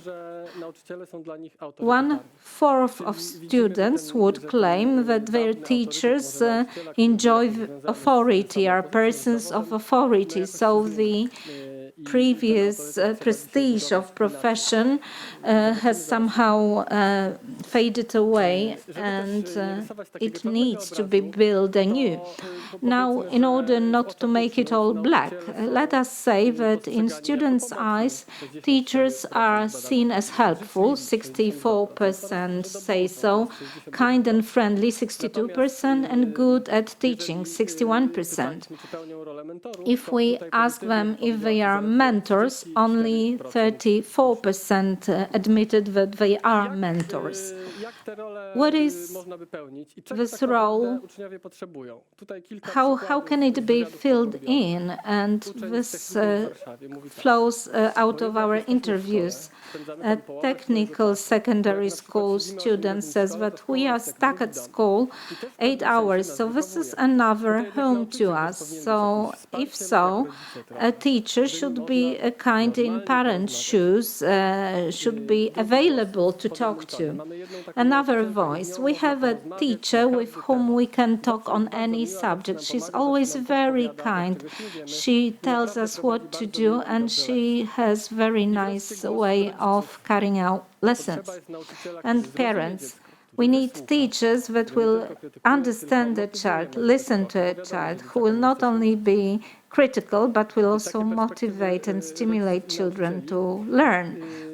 And these are the insights. 44% of students respect teachers for the availability of help in difficult situations. So from interviews, but also from other data, we we infer that you need to work for your authority, you need to command authority, finding time for discussions, for relationship building. Now and then, it is not the teacher who is an authority. One of the students said that I would not turn to any teacher at school. I would go to our janitor, Anna, because she's so friendly and so at top of everything, and she gives you practical advice. So it is relationship, not the title, no, not your position in hierarchy, that builds a relationship. In order not to paint it all black, 75% of parents have very positive evaluation of a child-tutor relation, and more than 60% of students are happy about their relations with teachers and tutors. And teachers who would like to enhance their competences say about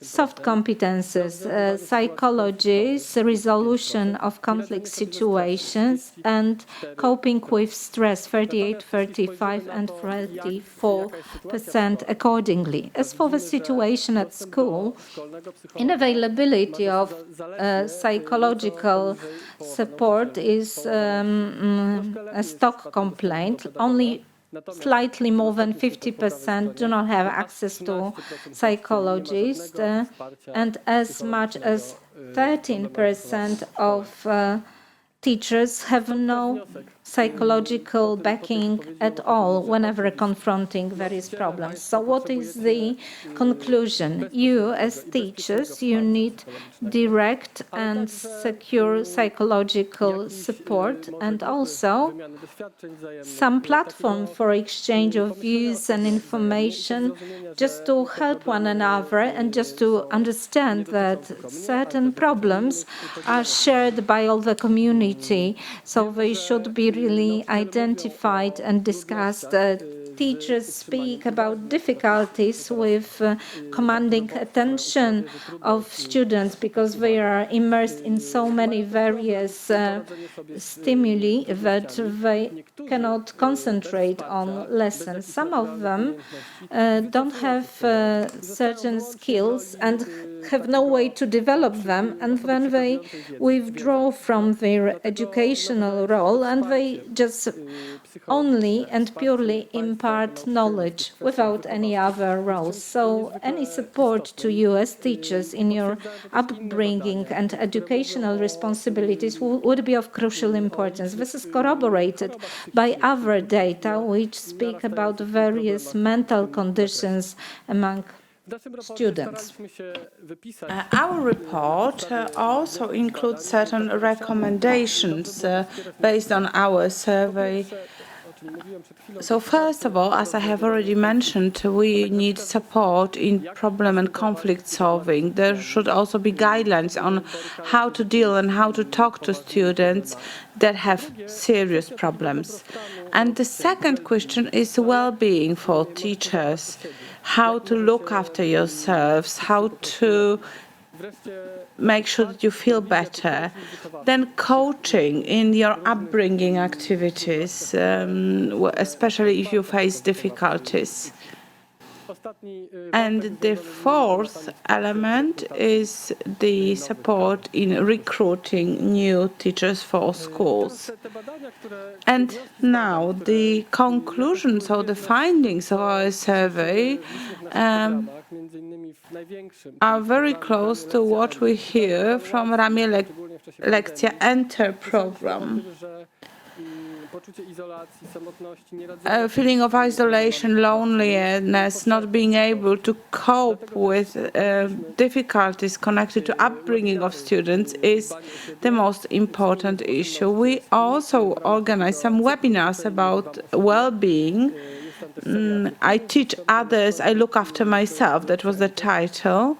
So that was part of the Lekcja Enter program. There is also this whole soft element that is in addition to other training sessions where we equip teachers with skills and competencies to use digital tools. So this is all part of our Lekcja Enter project. We run it together with the Public Issues Institute, financed by the European Union, together with Foundation for Civic Development. I would like to encourage you to look into our report because we have more findings there. I just discussed the main findings pertaining to the upbringing function of teachers, but in the report, we have information also about other functions. So look after yourselves. I wish you all to be happy people who can be able to make sure that you uphold values in your children, and that's very important for them in offline and online world.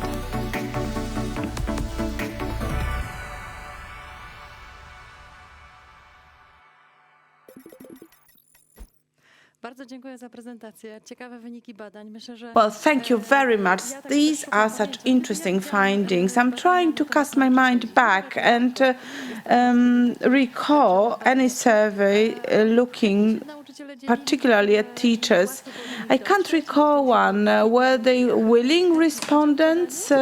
Were they eager to take part in the studies? Well, there are some surveys among teachers, but very few of them are cross-cutting, looking at all the functions of teachers.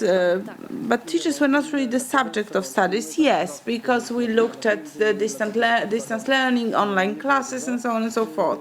So this is indeed one of the very few such surveys. They were eager, yes, they were engaged. We had a number of very interesting interviews, and this is a wealth of knowledge, a mine of knowledge. The report shows much more than I've been able to present today. So indeed, this has been a very interesting exercise. So what are we to do with the results?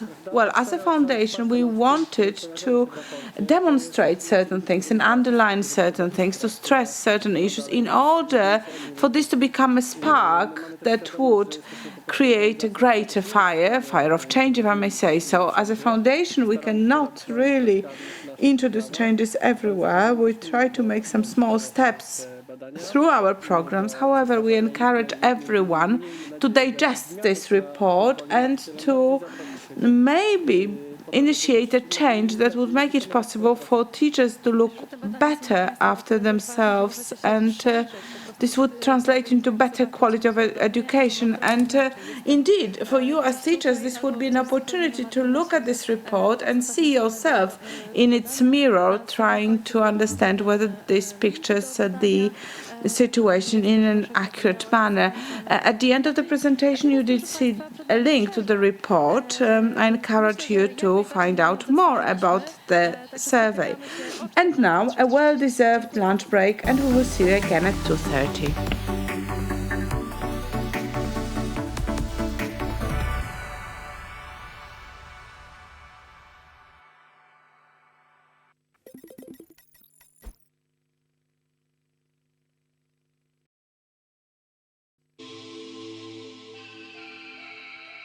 Yo, what's up, guys? I'm live right now on You Now. The name's below. Come watch. Let's spread some positivity and love, so come watch. What else do you got?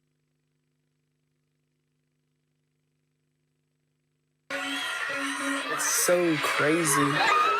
There is no shortage of people wanting to be famous on social media, but you cannot simply just make content. You need a team and people working for your goals. You gotta stop the fans! I just want to tell y'all guys, if you got a dream, you got to chase it. Don't let anyone's opinions affect you. Damn, that was such a terrible broadcast. Broadcasting, it feels kind of weird, but it also feels like you have a family. At first, I didn't understand it. They're like those friends that I've never had and I wish I had. Opportunity does come across you some point in your life. It's just like whether you're smart enough to see it or take it. Austin has 23.2 thousand followers. I wouldn't touch him. My life's not been easy. I don't have a mom who can pay my phone bill, who can buy me clothes. I want to see him succeed. I'd rather see my brothers succeed than myself. I'm not gonna settle in this small little town I live in. I gotta go explore the world. I gotta see how big the world is. Life don't revolve around you and what you want.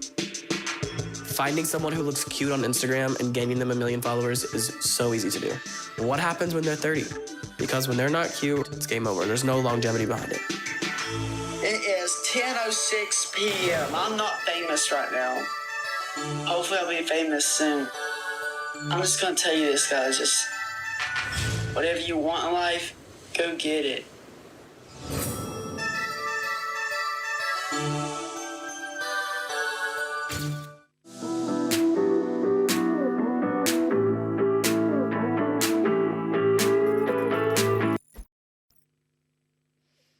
Witamy bardzo serdecznie naszych Welcome to those of you who have stayed with us till the very end of our conference, who watched the documentary and are feeling concerned and impressed. Some of you may not have seen the documentary, but may be interested in a discussion about influencers and also about other topics brought up during this conference.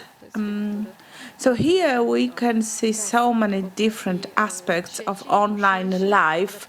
This speaks about pressure of online, about opportunities, and about the consequences of being so deeply immersed. One of the features of our conferences is this element of cinema. When we met during our offline conferences, we usually had a film showing on the evening of the first day. Last year we were not able to do so because we didn't have any plan on how to do it online. This year we decided, thanks to the distributors, Dogs Against Gravity, we were able to offer you the opportunity to watch this film. We decided to select Jawline, a documentary from 2019 directed by Lisa Mandeloop, which tells a story of an American boy from a poor family in Tennessee, and he dreams to become an influencer. And I think that this film differs from some that we had an opportunity to see during the previous years because it shows his perspective and the perspective of his peers.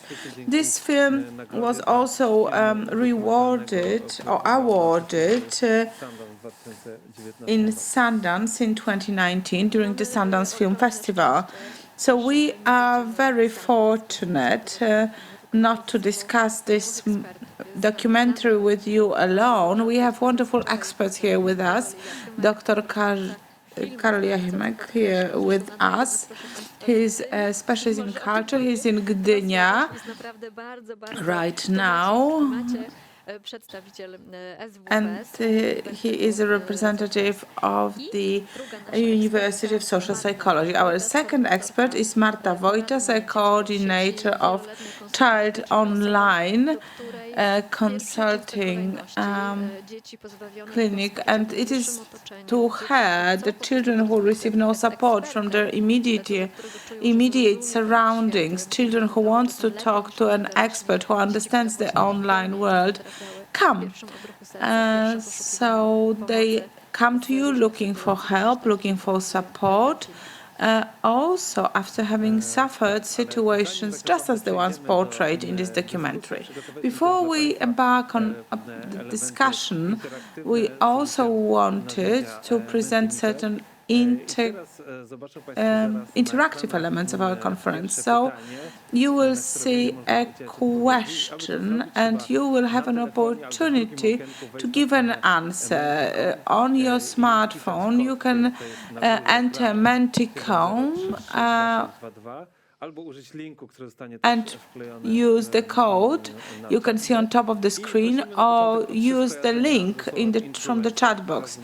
And please present 3 top associations you have with the word influencer. And once you do that, we will see the answers on screen. So please enter menti.com and respond to our questions.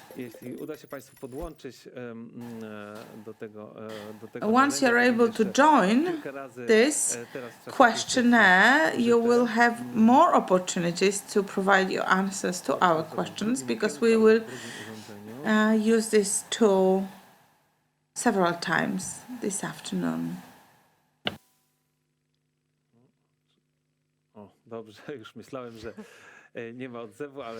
Okay, there was some delay, but finally we are seeing some of your responses.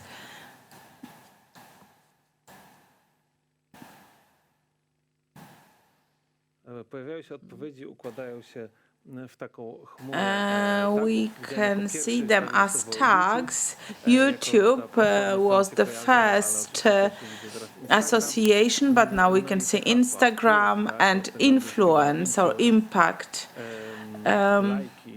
likes, celebrities, but also being materialistic, demanding, artificial popularity, social media. There are so many different associations, and it is probably also the outcome of your considerations after seeing the movie. The documentary Money, popularity, trends. We were worried there'd be no responses. Now we can see there are so many. So in order not to make Carol's life difficult, Carol, a request for you. You see this mind map. Could you say a few words about this? Could you tell us a little bit more about this phenomenon of influences? You, as a researcher, a scholar looking into culture, well, we are dealing with either a very old phenomenon, but also, can you hear me now? Can you hear me? Can you hear me? Yes, we can hear you very well. I thought that there were some technical problems. So, on one hand, we are talking about a recent phenomenon, because being an influencer is associated with the realm of internet, so social media or Web 2.0, the present-day internet, where it is possible to generate content and to be more interactive. But on the other hand, when we look at this phenomenon, and this is what I do during workshops and lectures that I organize, we look at this phenomenon and we realize that this may not be as recent as we tend to think. When I looked at the responses, I was quite surprised that we got YouTube. I was very happy to see that we have certain impartial looks, but then it was followed by Instagram and other things. On the other hand, there were other responses which look at this phenomenon in a more negative light, and those were responses that I expected to appear right at the beginning. One of my favorite contexts that I like to quote is a survey that was performed in March this year by Inspiring Girls Polska Foundation, and it looked at professional careers of teenage girls. 500 teenage girls were respondents to this survey, together with their mothers, and almost 50%, 46% to be exact, of these teenagers dreamt about becoming a TikToker, YouTuber, or an Instagram influencer. And I don't even want to focus on the result of this survey from the quantitative point of view, and I will not ask a question why teenagers want to become influencers. Maybe they do not know any other opportunities, but media started talking about this, and this interest in becoming influencers proves that young people are stupid, and there were very, very negative comments. What is interesting, however, ladies and gentlemen, and here I'm going back to this original question about the history of being an influencer. Influencer sounds scary, but if we said creators online, we would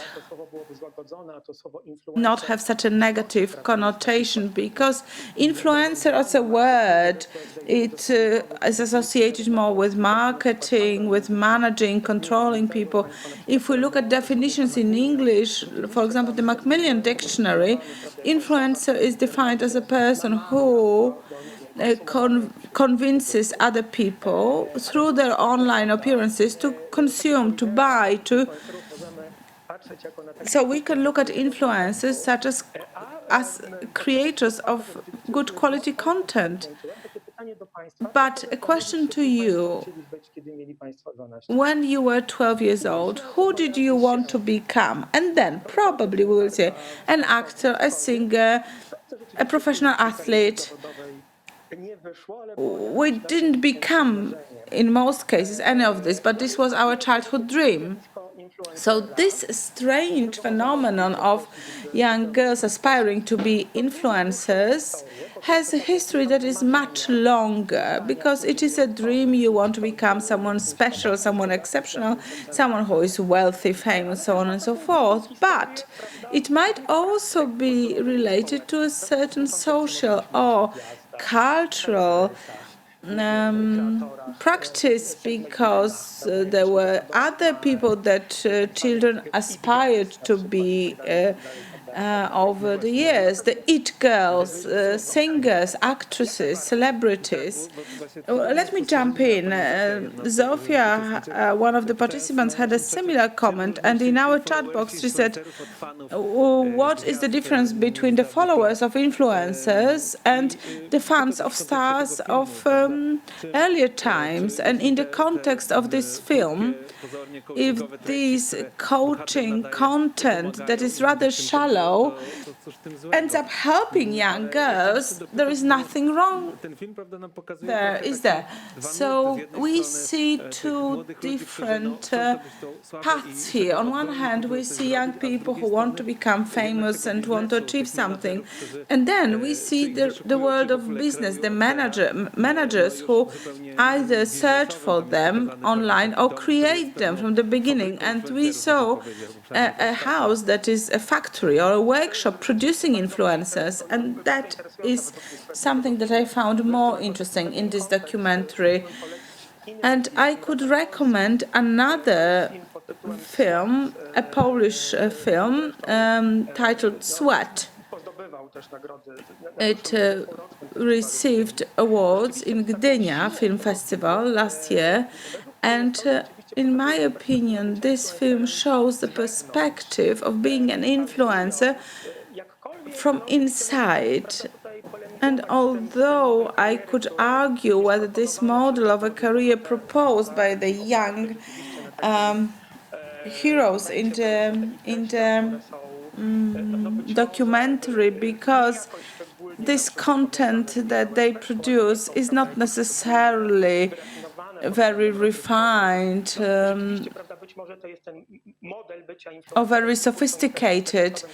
So this model of being an influencer, when we think influencer, we imagine people who dance or take their clothes off online, and it may have very far-reaching social consequences. We'll hear about the other expert in a moment about this, I'm sure. And This documentary shows us that being an influencer, regardless of a model you choose or career path that you choose, is not really so easy. On one hand, you need to be able to manage the content, but you also are faced with situations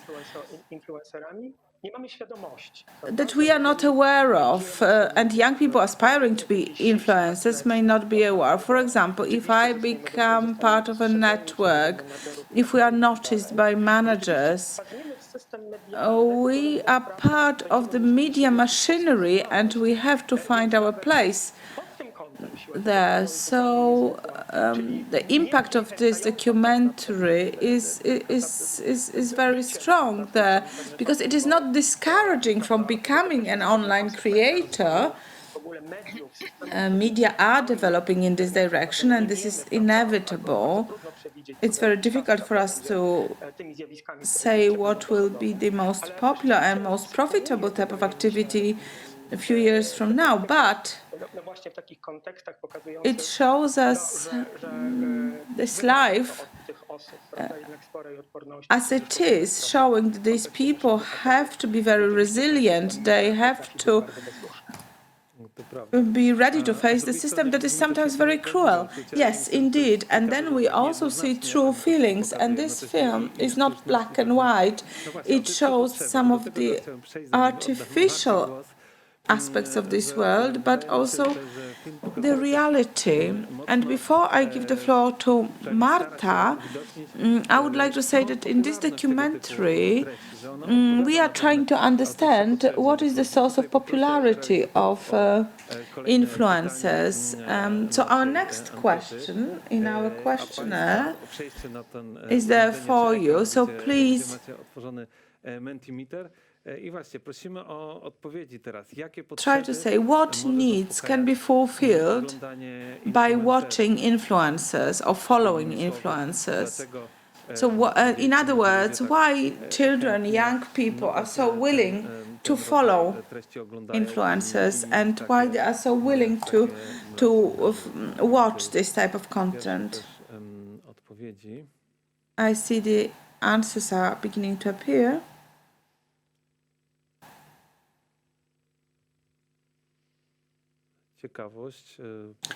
Curiosity, need to be entertained.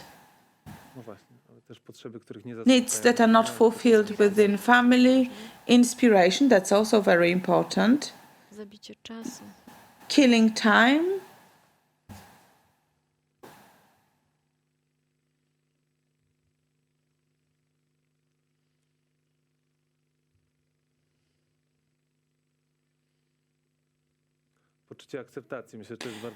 Need for feeling accepted, and we've heard that, and I think it's very important. We saw it in our chat, because in this documentary we hear young people who are not accepted by their peers,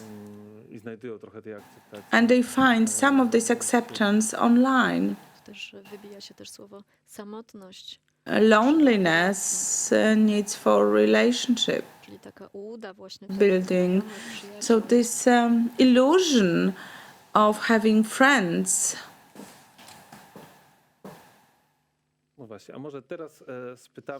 So now let us turn to Marta Wojtas.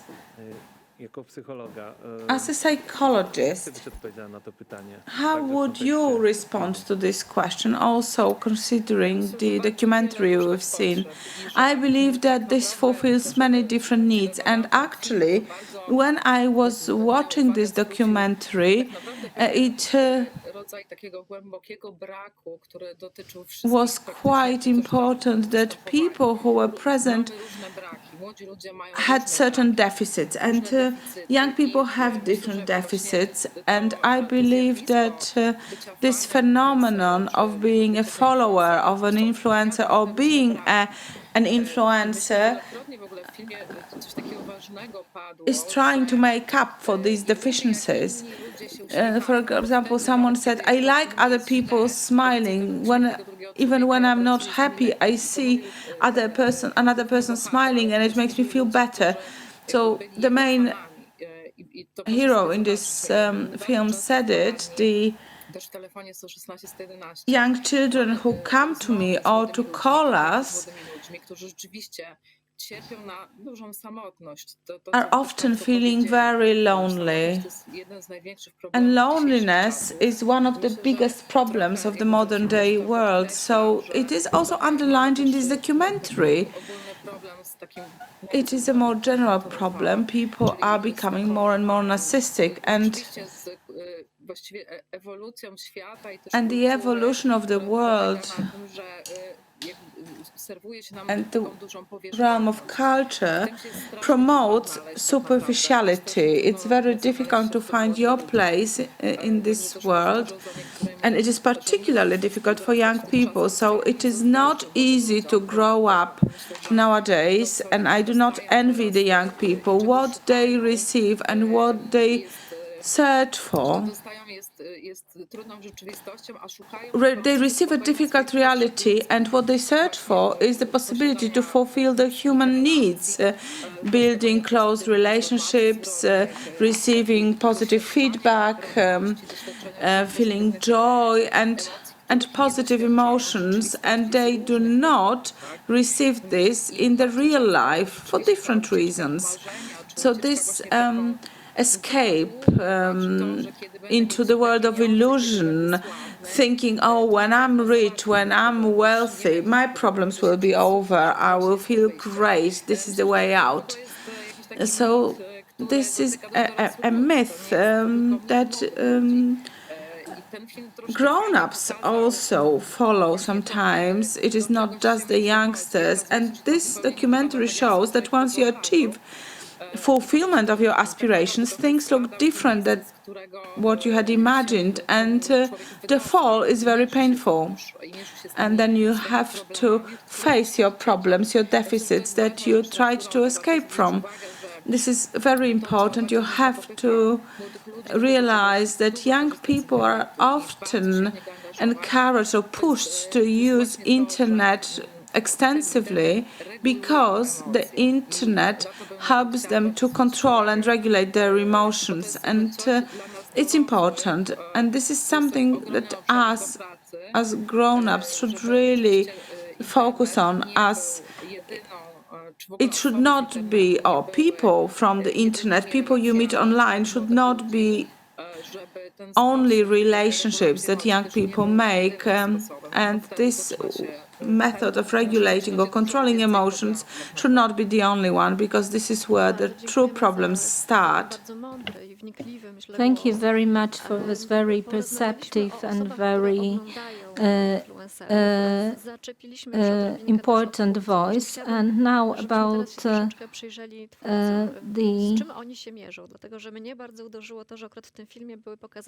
creators. Because we have in this film the influencers who rely very much on themselves and on what they have to say. So without any filters, so very songs, very images, very skills are the only thing that matters. And either they had this force of attraction or not, and all the feedback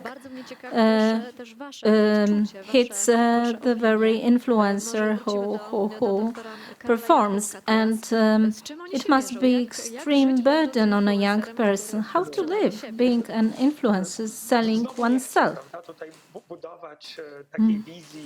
Well, again, I would not like to build an image of an influencer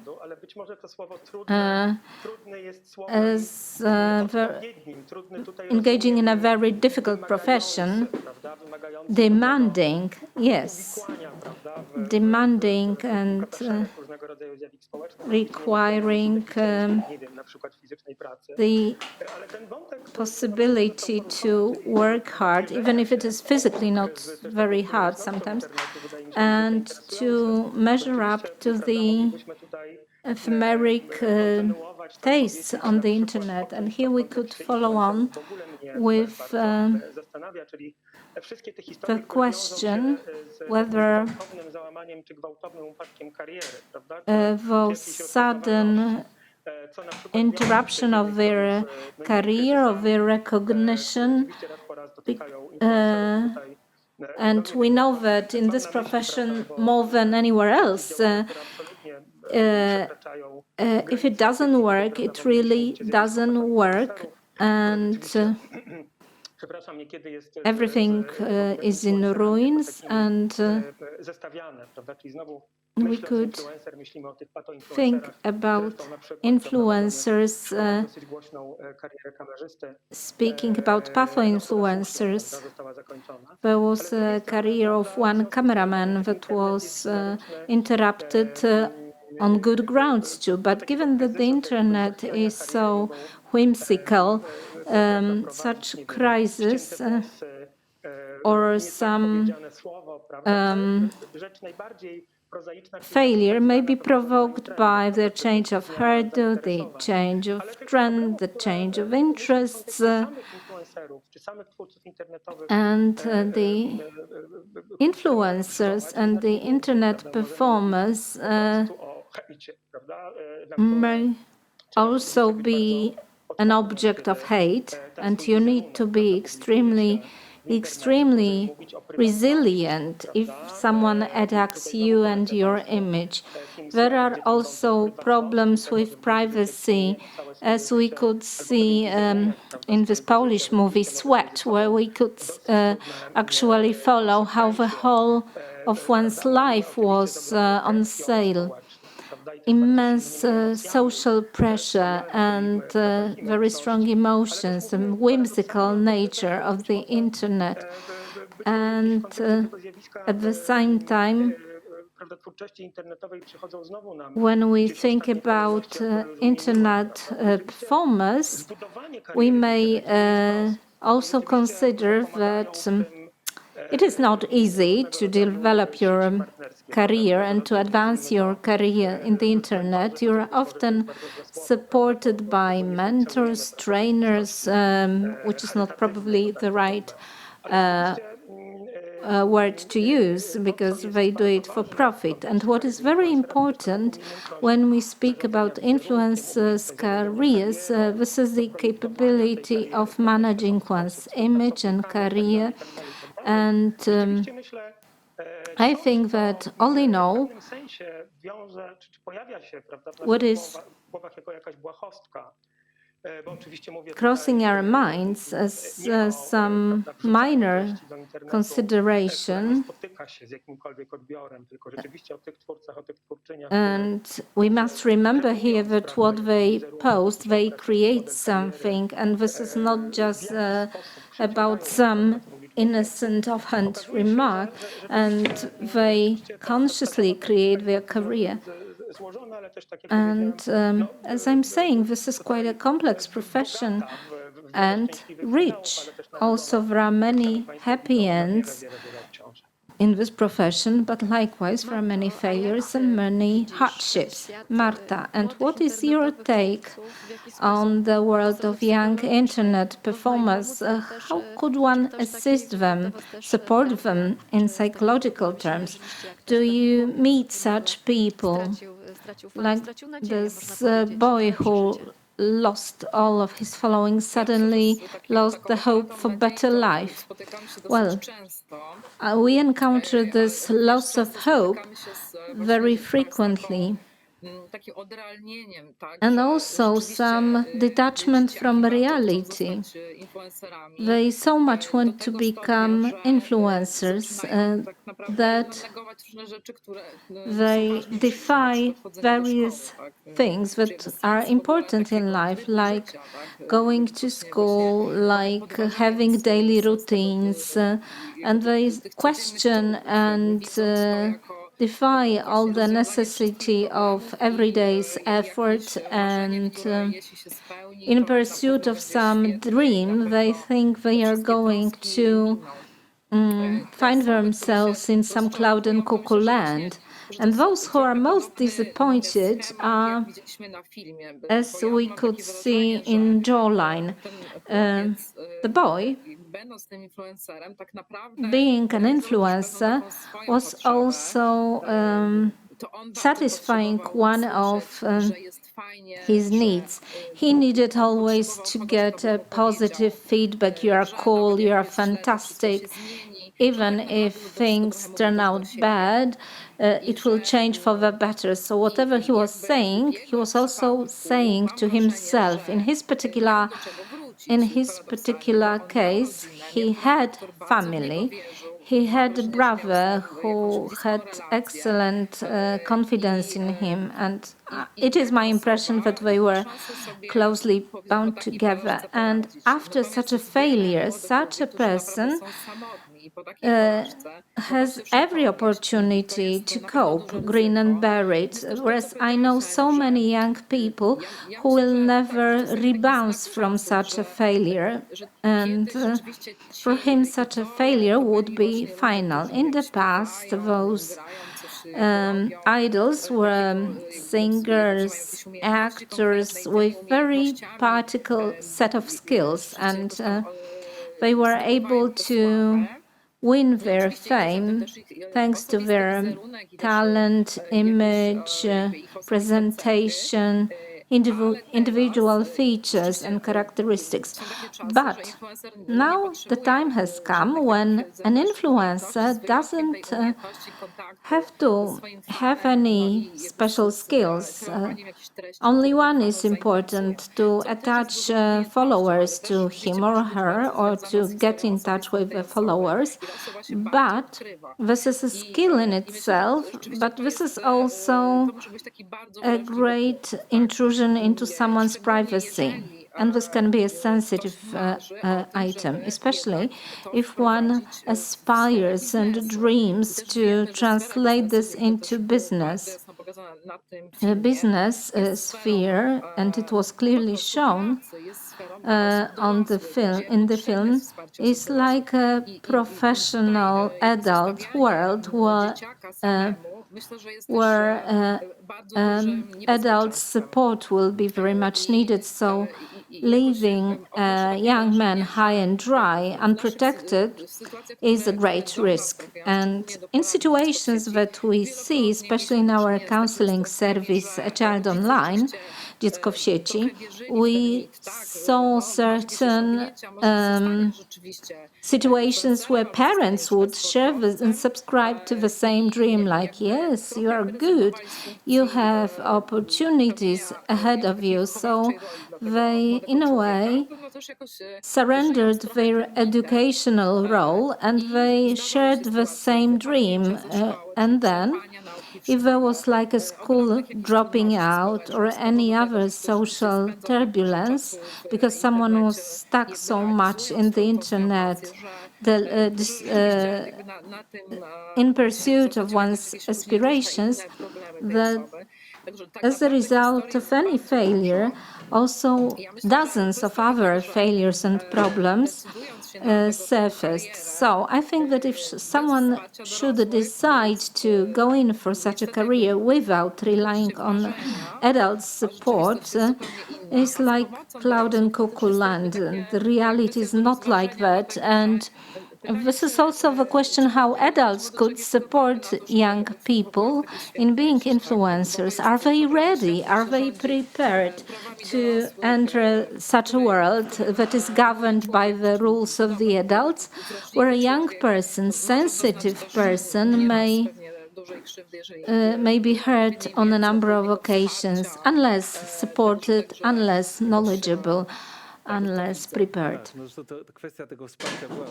Yes, support was mentioned in this movie. As you were talking, I remembered one discussion that the mother of a boy at the beginning, when it proves that he might earn real money, she was enthusiastic. But then, when those financial ideas broke down, she suddenly got very critical. So we see that parents may be supportive, but may be lost themselves. And this gloomily presented manager, the boy who was 21 himself, to what extent what he had in mind was not about the good of his charges, young influencers. No, he was driven by profit. And in the meantime, I'm just consulting chat window, and I see that there is no common interpretation, especially of the ending scene. Is it so very sad that the boy will never rebound after having such high aspirations? And some others say that he returned to where he belongs, to school, to work, started some jobbing, and he discovers the real life. So what is your impression of the film? What was the general conclusion? I will not decide. Watching this movie, I saw those two scenarios opening up. But what I wanted to emphasize is that I'm very happy that we are able to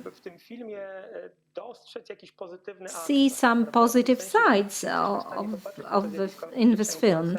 So being an influencer on a broader scale,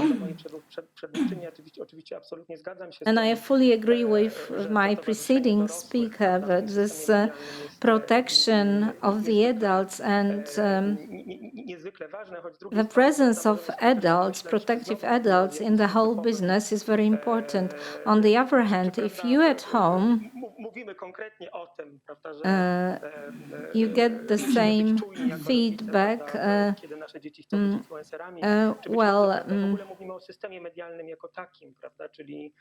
we should especially see all the traps and all the difficulties, because a child in show business in general may be very vulnerable. I would like to see another movie where a young hero promotes his career using his hobby horse, his passions, be it dancing, horseback riding, with supportive manager, with supportive parents who just want to support passion.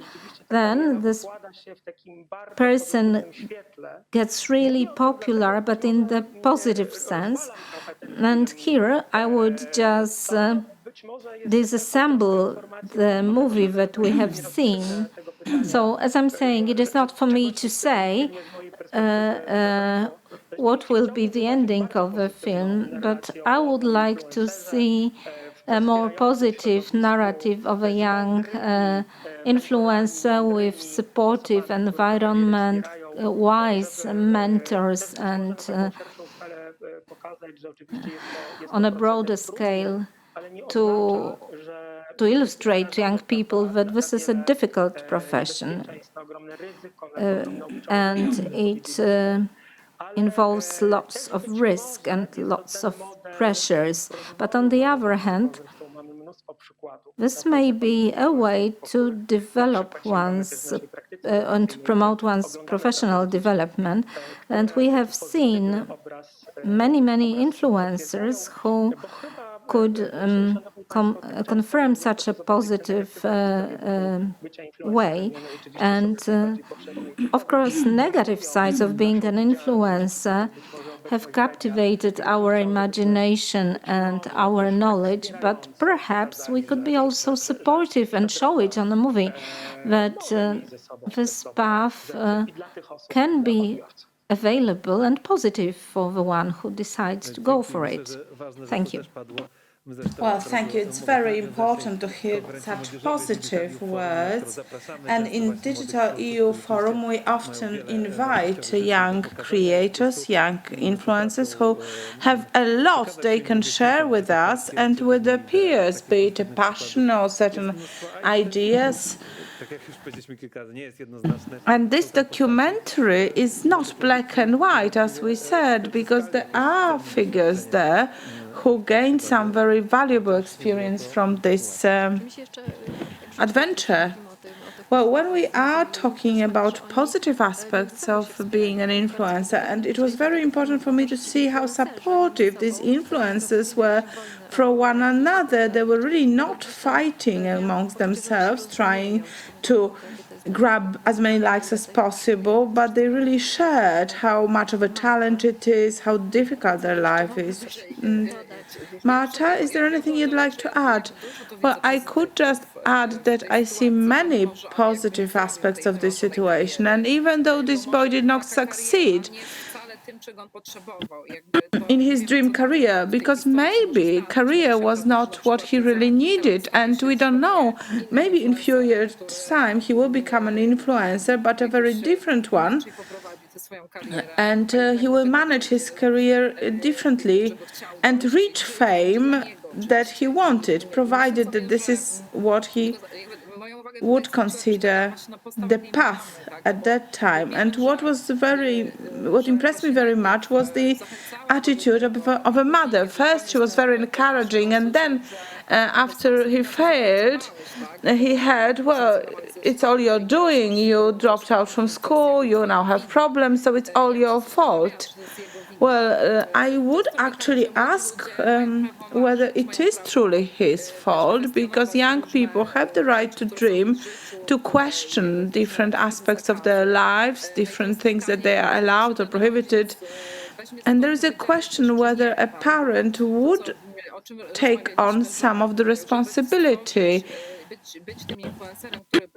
or not, because if you are an influencer, if you want to show certain skills that you have, you need to have these skills. So someone needs to support us, help us to learn, to improve, to master the skills we want to share with the world. So it seems to me that all of this begins much earlier, before a young person is even aware of the existence of influencers. So we should pay attention to teaching children how to find their place in the real world. And we would thus protect them from this race that they see on YouTube or wider in the internet. Even if we secure the appliances that children use from harmful content, the harm that may come to young people is not really access to illegal, harmful content sometimes. Sometimes what is dangerous is changing their perception of the world. If they watch too much of certain things, they may turn out to become all they aspire to.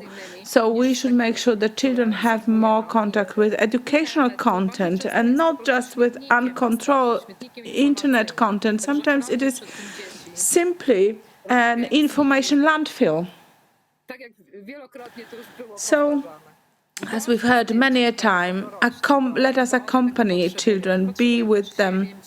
They need us, they need their peers, that's true. And we could see in this documentary that young people are looking for one another, even if they are under lockdown. There is no opportunity to meet physically. They will find ways to be together, to meet. So there are some positive aspects of this film and some positive conclusions. Ladies and gentlemen, I believe that we could go on for another hour or two discussing this movie, because this is so close to our life and to the life of the children we bring up and teach. Unfortunately, we should be concluding the proceedings of the day. I think we have now provided very good advice for parents and for educators. You need to guide children through life and also through their online presence. And if a child discovers a talent and wants to become a YouTuber or an influencer, you should support this young person. And this young person should be surrounded by adults who are interested in the good and safety. And in the chat box, you often said that it would be important for parents to watch this conference. Ladies and gentlemen, all these sessions are recorded. They will be available on our website. You can either watch the whole proceedings or selected sessions. So you are more than welcome to inform parents and to encourage them to watch the proceedings. I would like to thank our experts very much. This has been a very valuable discussion, and I will hand over to Szymon now. Well, thank you very much. Thank you for the first 2 days of our conference. And one of our participants, Marta, wrote that this is perfect for class discussion when you talk to your class that you are a head teacher of. So I'm glad that this material will come useful. So thank you very much for this online conference, which, thanks to our chat, also provided an opportunity for us to be in contact. I know that you watched the sessions and you were very involved. This conference is not over because Wednesday, Thursday and Friday is a series of 15 workshops and webinars. I strongly encourage you to